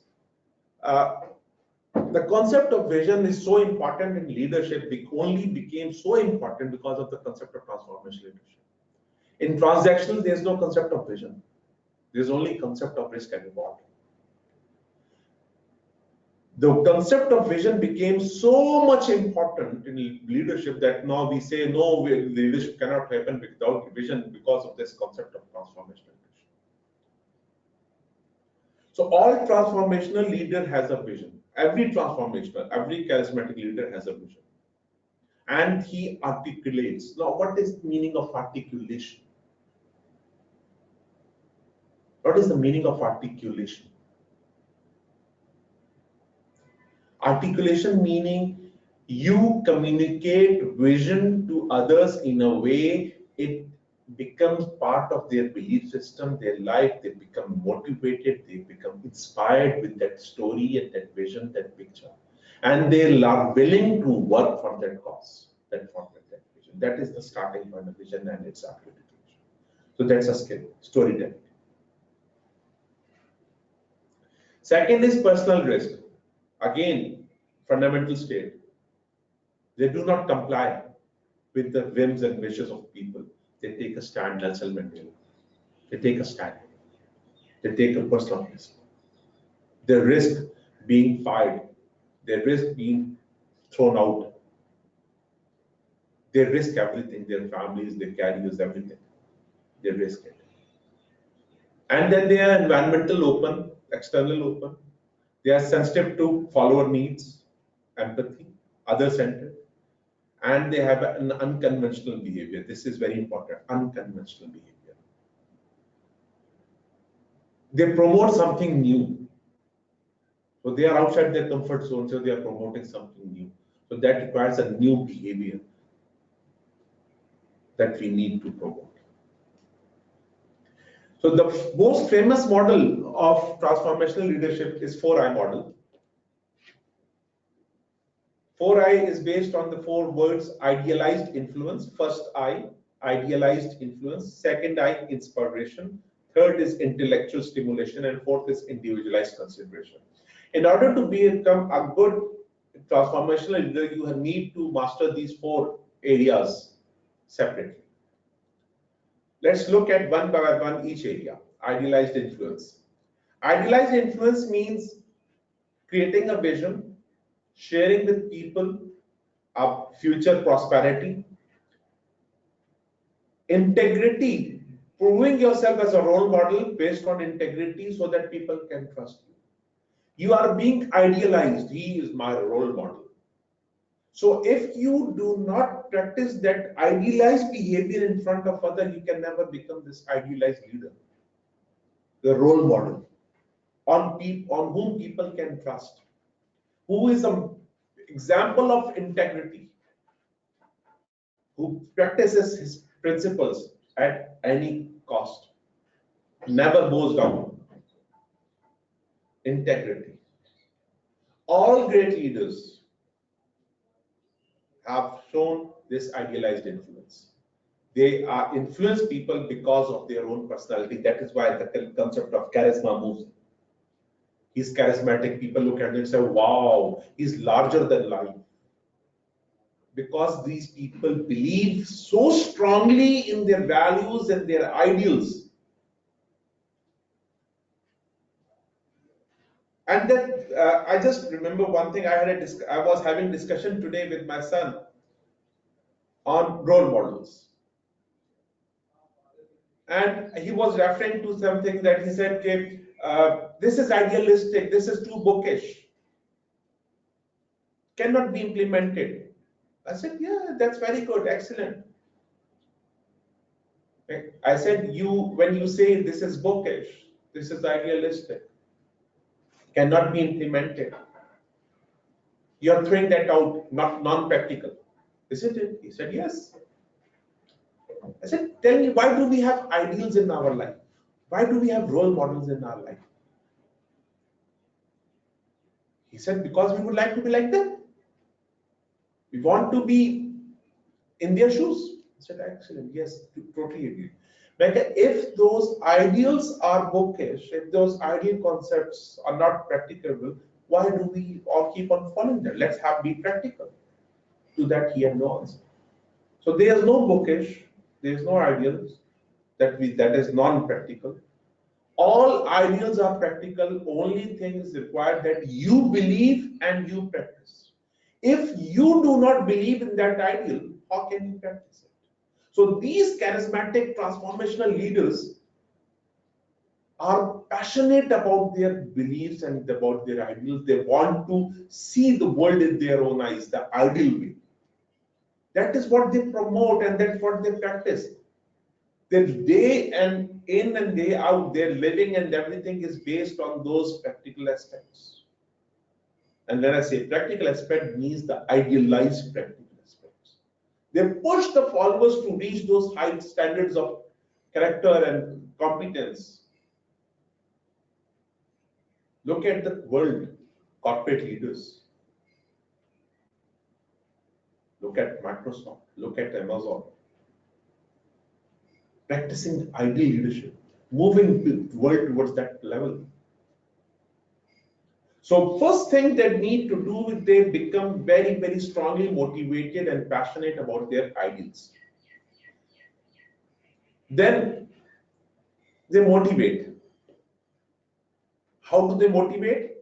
Their tool of motivation is inspiration about vision. Remember, when we talk about Pakistan, there's Qaid-e-Azam. When we talk about America, Martin Luther King. When we talk about India, we see Gandhi, we see Nehru. When we talk about China, we talk about Mao Zedong. So everywhere you will see leaders motivating their followers using the concepts of vision about future. And vision is a better state of being. Why would people change? Vision is asking people to change their behavior, their thoughts, their values towards something better. It's asking people to stop being in a normal state and move into a fundamental state. Vision gives meaning to people's life. People work for that cause. That's why you see movements, political movements. When people are associated with those movements, they don't work for money, they work for the cause. They are volunteers. They do not give any importance to money, rather they sacrifice their money to the cause. That is what vision is all about. That is how we inspire and motivate. Have you ever worked with a leader who has really inspired you, motivated you beyond the financial means? When you have given everything, it could be your small organizational job or your father motivating you for your cause, for your success, not for a reward, but your own success. So that is transformational leadership. So it is based on relationship, other directed relationship, not my personal success. It's our success. And that's why leaders never fail. Even if they die, the vision continues and the people take it to next level. That is why followers have a strong affiliation with the leader. That's why they associate them with that leader. And that is why there's an interactive communication, not one-way communication. Because leader is a part of the followers. It's not someone who is superior to them. He belongs to them. And then comes the issue of intellectual stimulation. Because we need to change. If something is beyond our comfort zone, it's a new environment. So how can we solve this problem? Intellectually. What this problem has never been attacked before. There's no solution. Let's create a new solution. Tesla. Must have heard the car. It was the first 100% fully automatic electrical car. Created a revolution in the world. Tesla's Hyperloop. How people move from one place to another. Tesla's Rocket X. Apple phones, Apple laptops. Intellectual stimulation asked its subordinates, its followers, its people to tackle this problem which has never been tackled before, to create something new solutions. Intellectually stimulates, discuss debates, creates new theories. That's what is required in transformational leadership. Involve people in creativity, in problem solving, which is not day to day, but of different nature.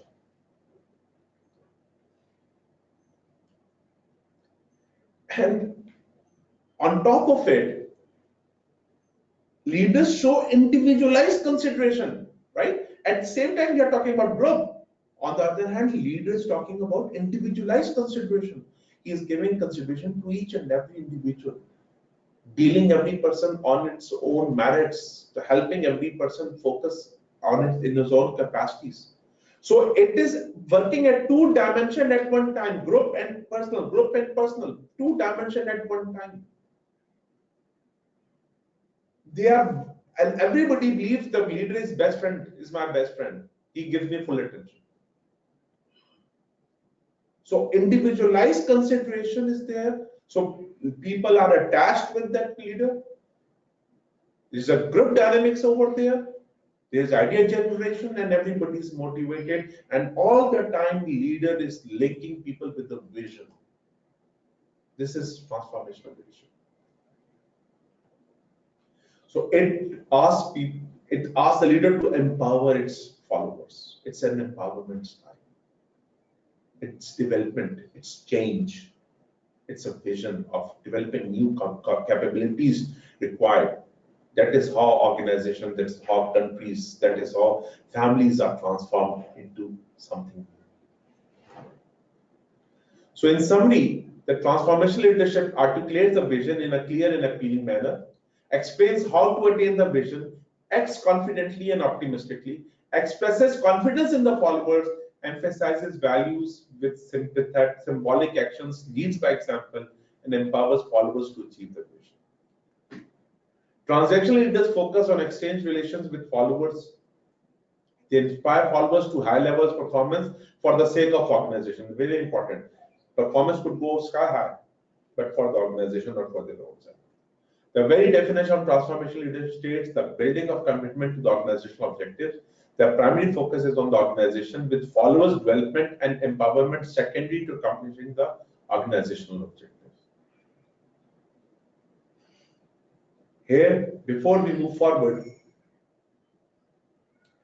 just these two slides: use of transformational styles, when leaders are building sense of purpose, when there is a long-term orientation, and when people need to be motivated. So there are advantages and disadvantages of this style. Let's look at disadvantages. One of the biggest disadvantages, when we become visionary, we tend to forget the details, and the devil lies in the detail. So we need to be very careful when we are going to implement the vision. The issues in implementation needs to be addressed. That is where the team comes in, where the ideas come. So transformation leader must understand that there will be people who are requiring details. So the blueprint should be converted into small applicable tasks. That's a challenge for most of the transformation leaders. And at times they become so much passionate that they lose the ground realities, and they tend to overlook, they tend to forget or avoid the external messages that puts them into normal state again. So there are issues with transformational leadership. It's difficult to practice, requires very clear articulation or having vision and articulation. It requires you to master the art of storytelling. It requires you to master motivation of others and remaining true to your purpose. So it's a difficult style. It's requires lots of patience and lots of development.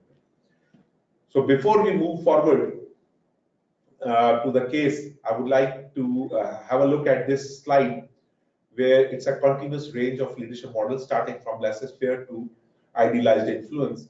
It's a full range of leadership that we need to practice.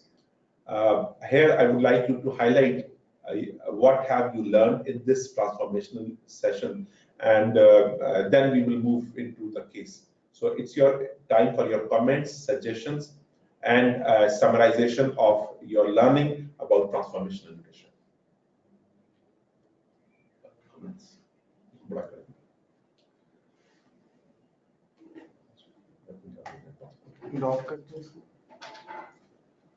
Hold that. I want to see.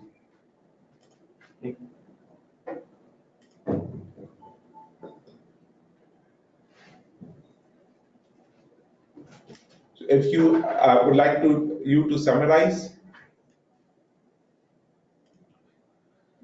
separate from three. Yes, they are. They are totally different.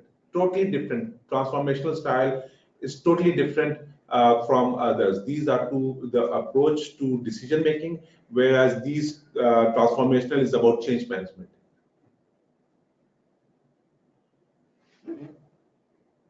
Transformational is taking people, motivating, where the first three styles about decision making. How do you involve group in decision making?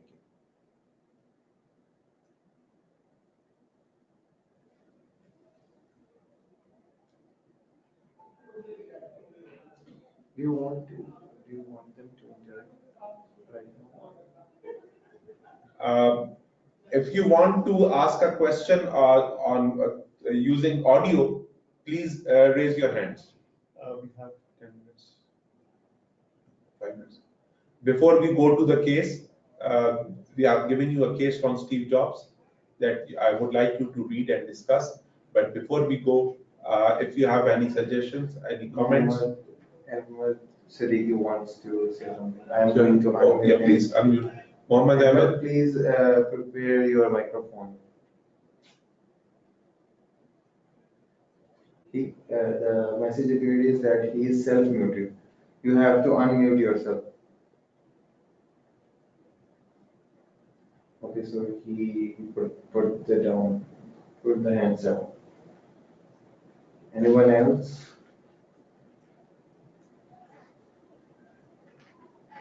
So far, nobody is. Okay, since we are not getting any response, I would like you to go to the case, Steve Jobs, and read that case, and we will discuss the case from the point of view of transformational leadership. Okay, premise, what is it? While transitional leadership is common in our daily life, transformational leadership is rare and requires. Actually, yes, you're right, premise. It's difficult, and I wish that you learn how to be a transformational leader. That's a challenge that you have to take on yourself to become a transformational leader. It's a challenge. We need to have a vision first before we become, and we need to practice that vision on our own. First of all, we need to transform ourselves before we interact with any other person.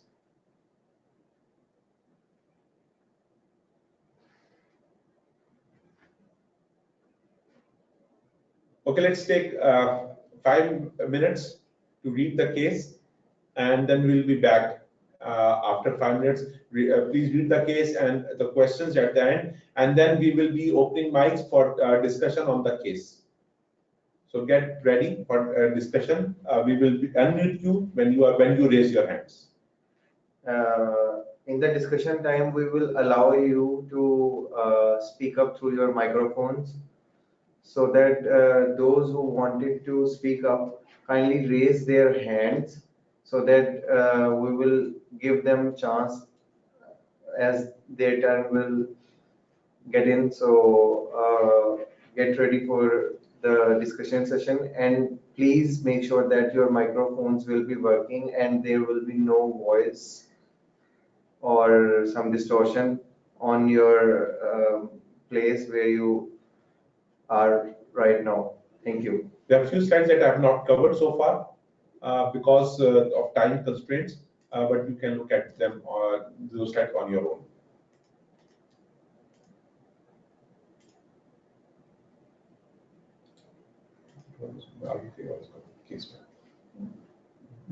It is 2 or 3 slides that you can cover those slides as well. I've given them the time. Mute.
Welcome back.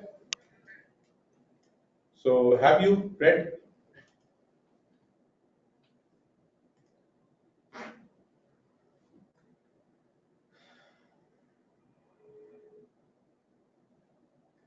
Mehvish Javed saying, I would read the case first and then will think if I want to speak.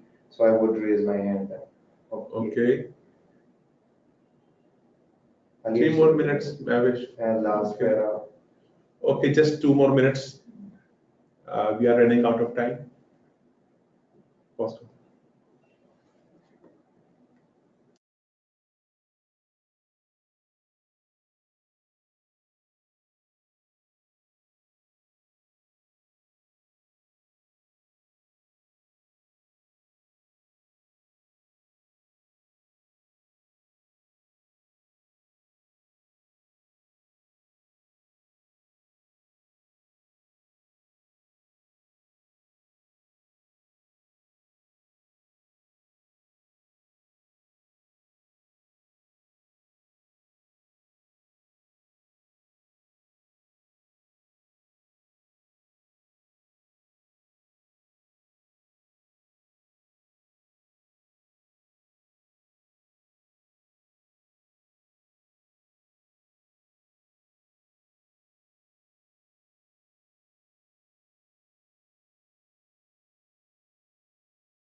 Okay, so let's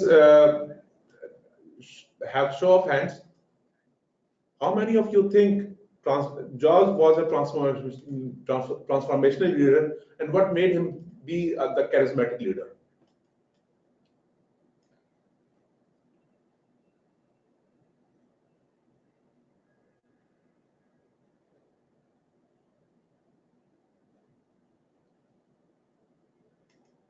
Those who want to speak up, please raise your hand. Khurram have raised his hand. Yes, Farah. Khurram, I'm going to unmute you.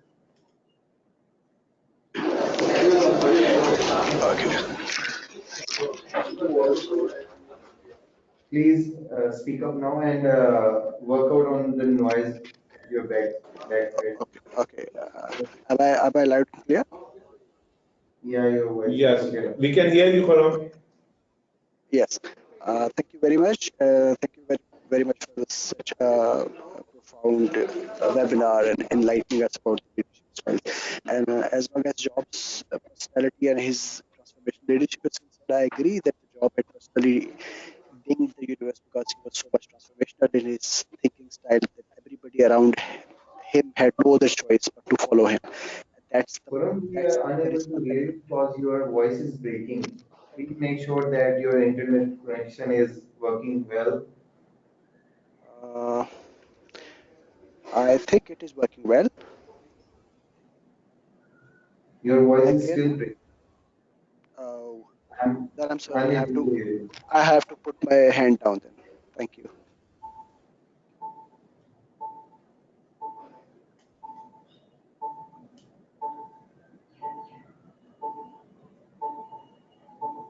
Okay, anyone wants to raise his hand or her hand so that we can allow her to speak up. Question mark? Question mark is indicating that people have sent their questions in this box. So when you click, it goes straight to his question.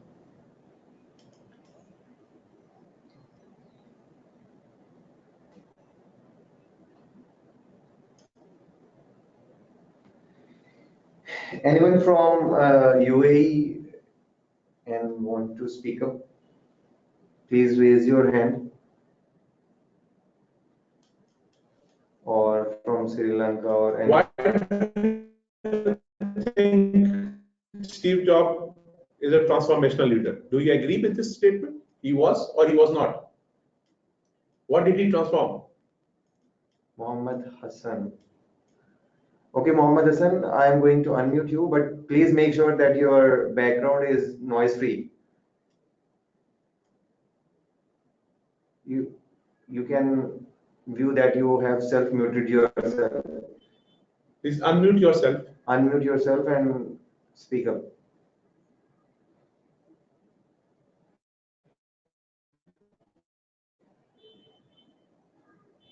Hassan, your microphone is off. Please switch it on.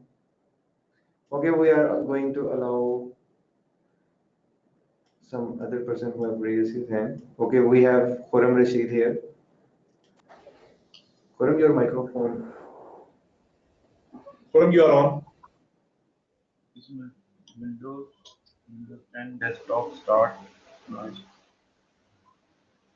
Khurram, your microphone is unmuted. Can you please speak up now?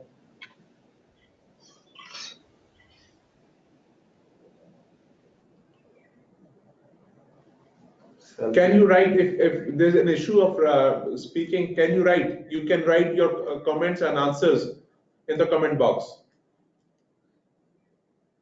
Khurram has self-muted himself. Mohammed Hassan.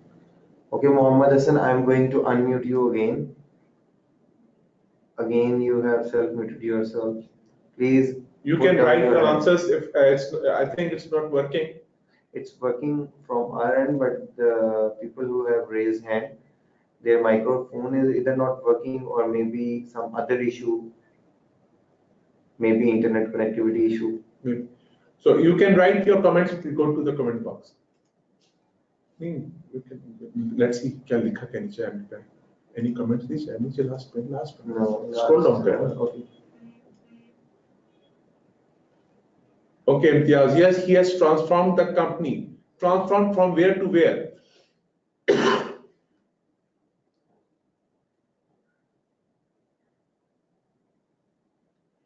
What did he transform, really, Imtiaz? What did he transform? Ali, what do you think? Mavish, yes, he transformed the IT industry. In what way?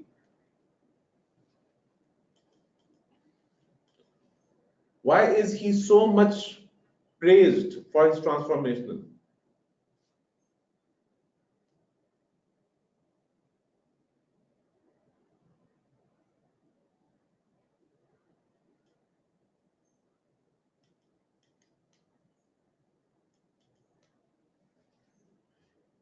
Yes, Ali, he transformed our lives. Yes, he made us connect to the world in a different way. Yes, you are right. What else? What else the case talks about Jobs? What were his positives and negatives? Have you people ever worked with a transformational leader? Anybody who has ever worked with a transformational leader?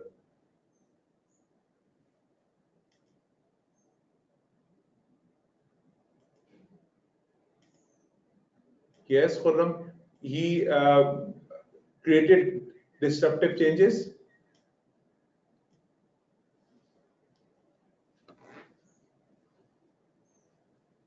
Yes, he made it more fashionable. He created a fashion product. He converted mobile phones into fashion.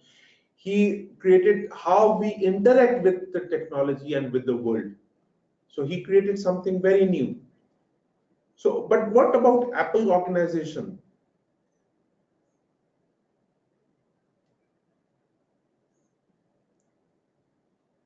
Yes, yes, Ali, he made people believe. Kapil, yes. They never said no to chance.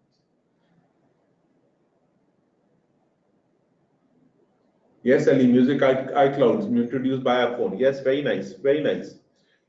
What do you say about the negative attitudes, aspects of Job? Do you agree or do you like it or you don't like it?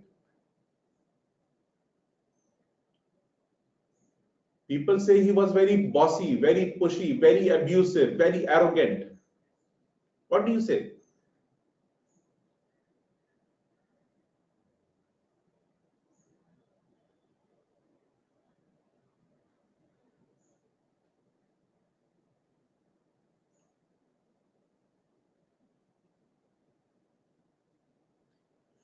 Maybe So, Shakil, would you like to work with such a person who is so negative, so bad?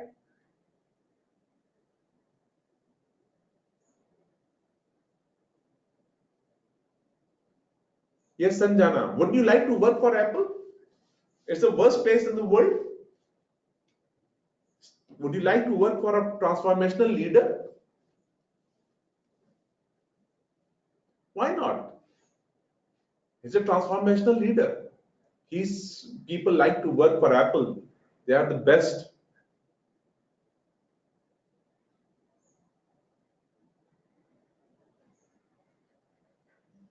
they are saying as long as you can learn, yes. So that's transactional leadership. Yes, that's a tyranny. I would like to work if I believe in their mission. You must have, Ali, you must have an iPhone. That's right. And that's debatable, Sanjana. Whether something is better than Apple or not, that's debatable. Because there are so many different aspects. Is Samsung a transformational organization? Apple is? Well, maybe was. I don't know. After Steve Jobs, it remained to be seen. It is at the level of that transformation where Steve Jobs is. You know, this Pixel company that was made by Steve Jobs when he was thrown out of Apple. Pixar. Pixar is a company that Steve Jobs founded. So he's a transformational person. We transformed the world.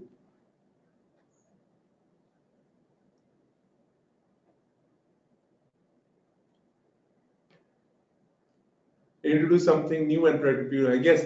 So when we work with transformational, remember they are passionate and they are very stubborn on their values and principles. They do not sacrifice. So it's very difficult to work with the transformational leaders.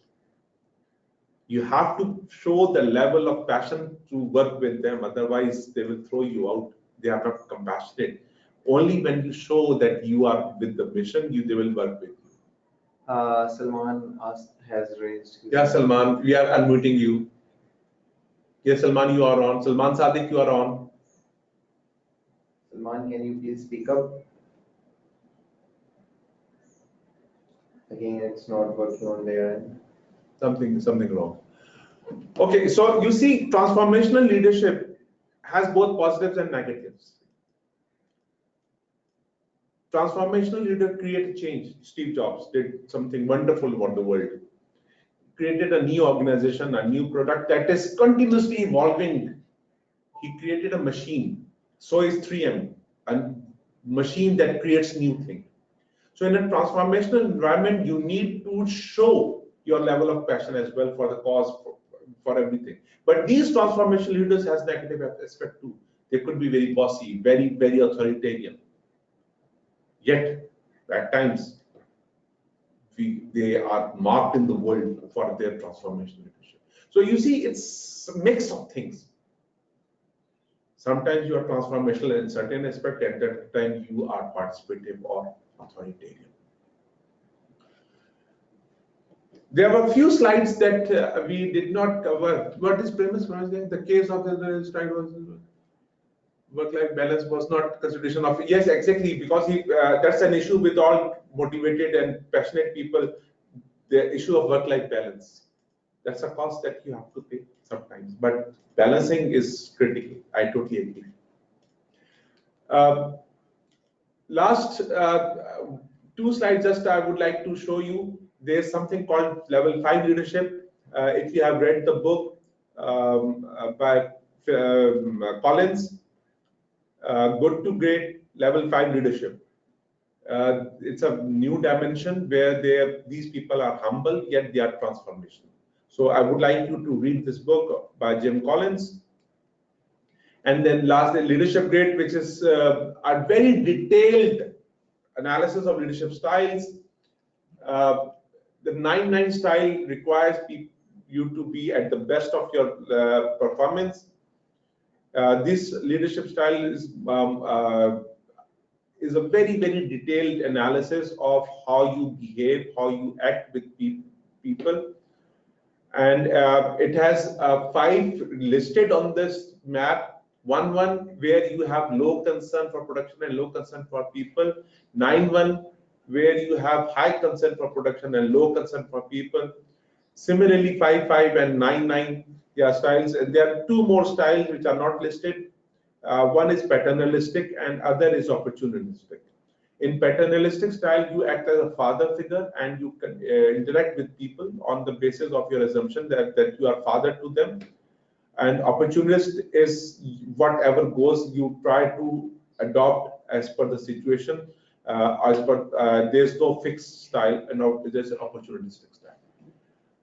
So in today's session, if we analyze today's session, it was about fundamental state of mind, normal state of mind, and leadership styles, where we discussed in detail various pros and cons and styles of leadership, transformational and transactional, and we discussed how do you become transformational.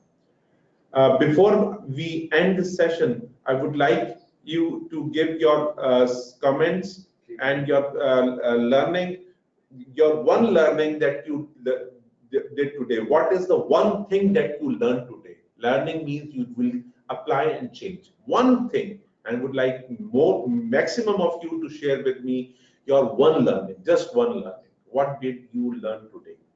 Please, I'm waiting for your sharing. I would like all of you to write one sentence about what did you learn today. I also pop up the whole question, which I will be sharing with the participants. We would also like to know it and which one, yeah, you were inspired to be. Navish, personally, I'm a transformational leader by nature also. I practice more participative style of leadership. I'm not authoritarian. And I would like to move into laissez-faire, where I develop my team so that they can do on their own. Transactional style, I practiced very little even in my family, with my children. I talked in terms of vision that they should have. I practice on my values very strongly, but it's a journey. I'm understanding and learning the leadership as I move forward. Imtiaz Ahmed, thank you very much. I personally learned something about myself. Change yourself first, then try to change others. Good, Imtiaz. Zishan Ahmed learned to focus on areas that were lacking in me as a transformational leader. Lakshmi Badrinarayan. Very useful, learn to move in the leader career by developing leadership skills. Good. Ehsan Iftihar understood the fact that one has to wear different styles of leadership for different situations. Good. Mehdi Javed, learning every leadership style have pros and cons. We have to have a mix of leadership styles. Mohammad Ehsan, leadership with organizational, objective, and ready for change. Okay. Just one thing, I urge you to find out transformational leaders around you and spend a day with them. Be with them. At least write their names. You should know them by name, if not by person. Identify transformational leaders in your life. It's very, very necessary if you want to learn leadership. You must have a list of transformational leaders in your life. Shakil, leadership style changes with the situation, and transformational leadership can have authoritative nature in it. Noreen Badani certainly learned the essence of leadership in detail. Thanks for the great session. Ali Arshad, thank you. Different styles of leadership. Excellent. Okay. we are going to the polls now. Yeah. It's on your 6:15. screen now. Please give your feedback.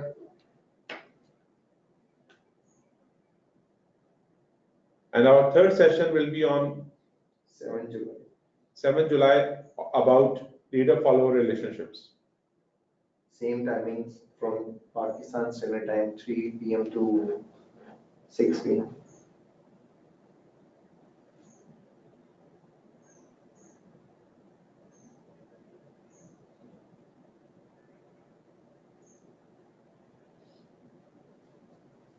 Okay, one minute, okay.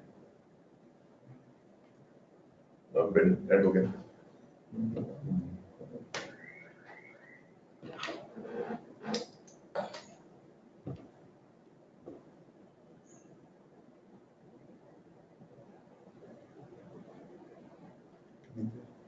So far, 31% people have voted. Last time, about 40% people have voted, and I'm looking for at least 40% now. Please hurry up. I am going to quit the poll in a bit. Please submit your feedback right away. You have only 10 seconds left now. Hurry up.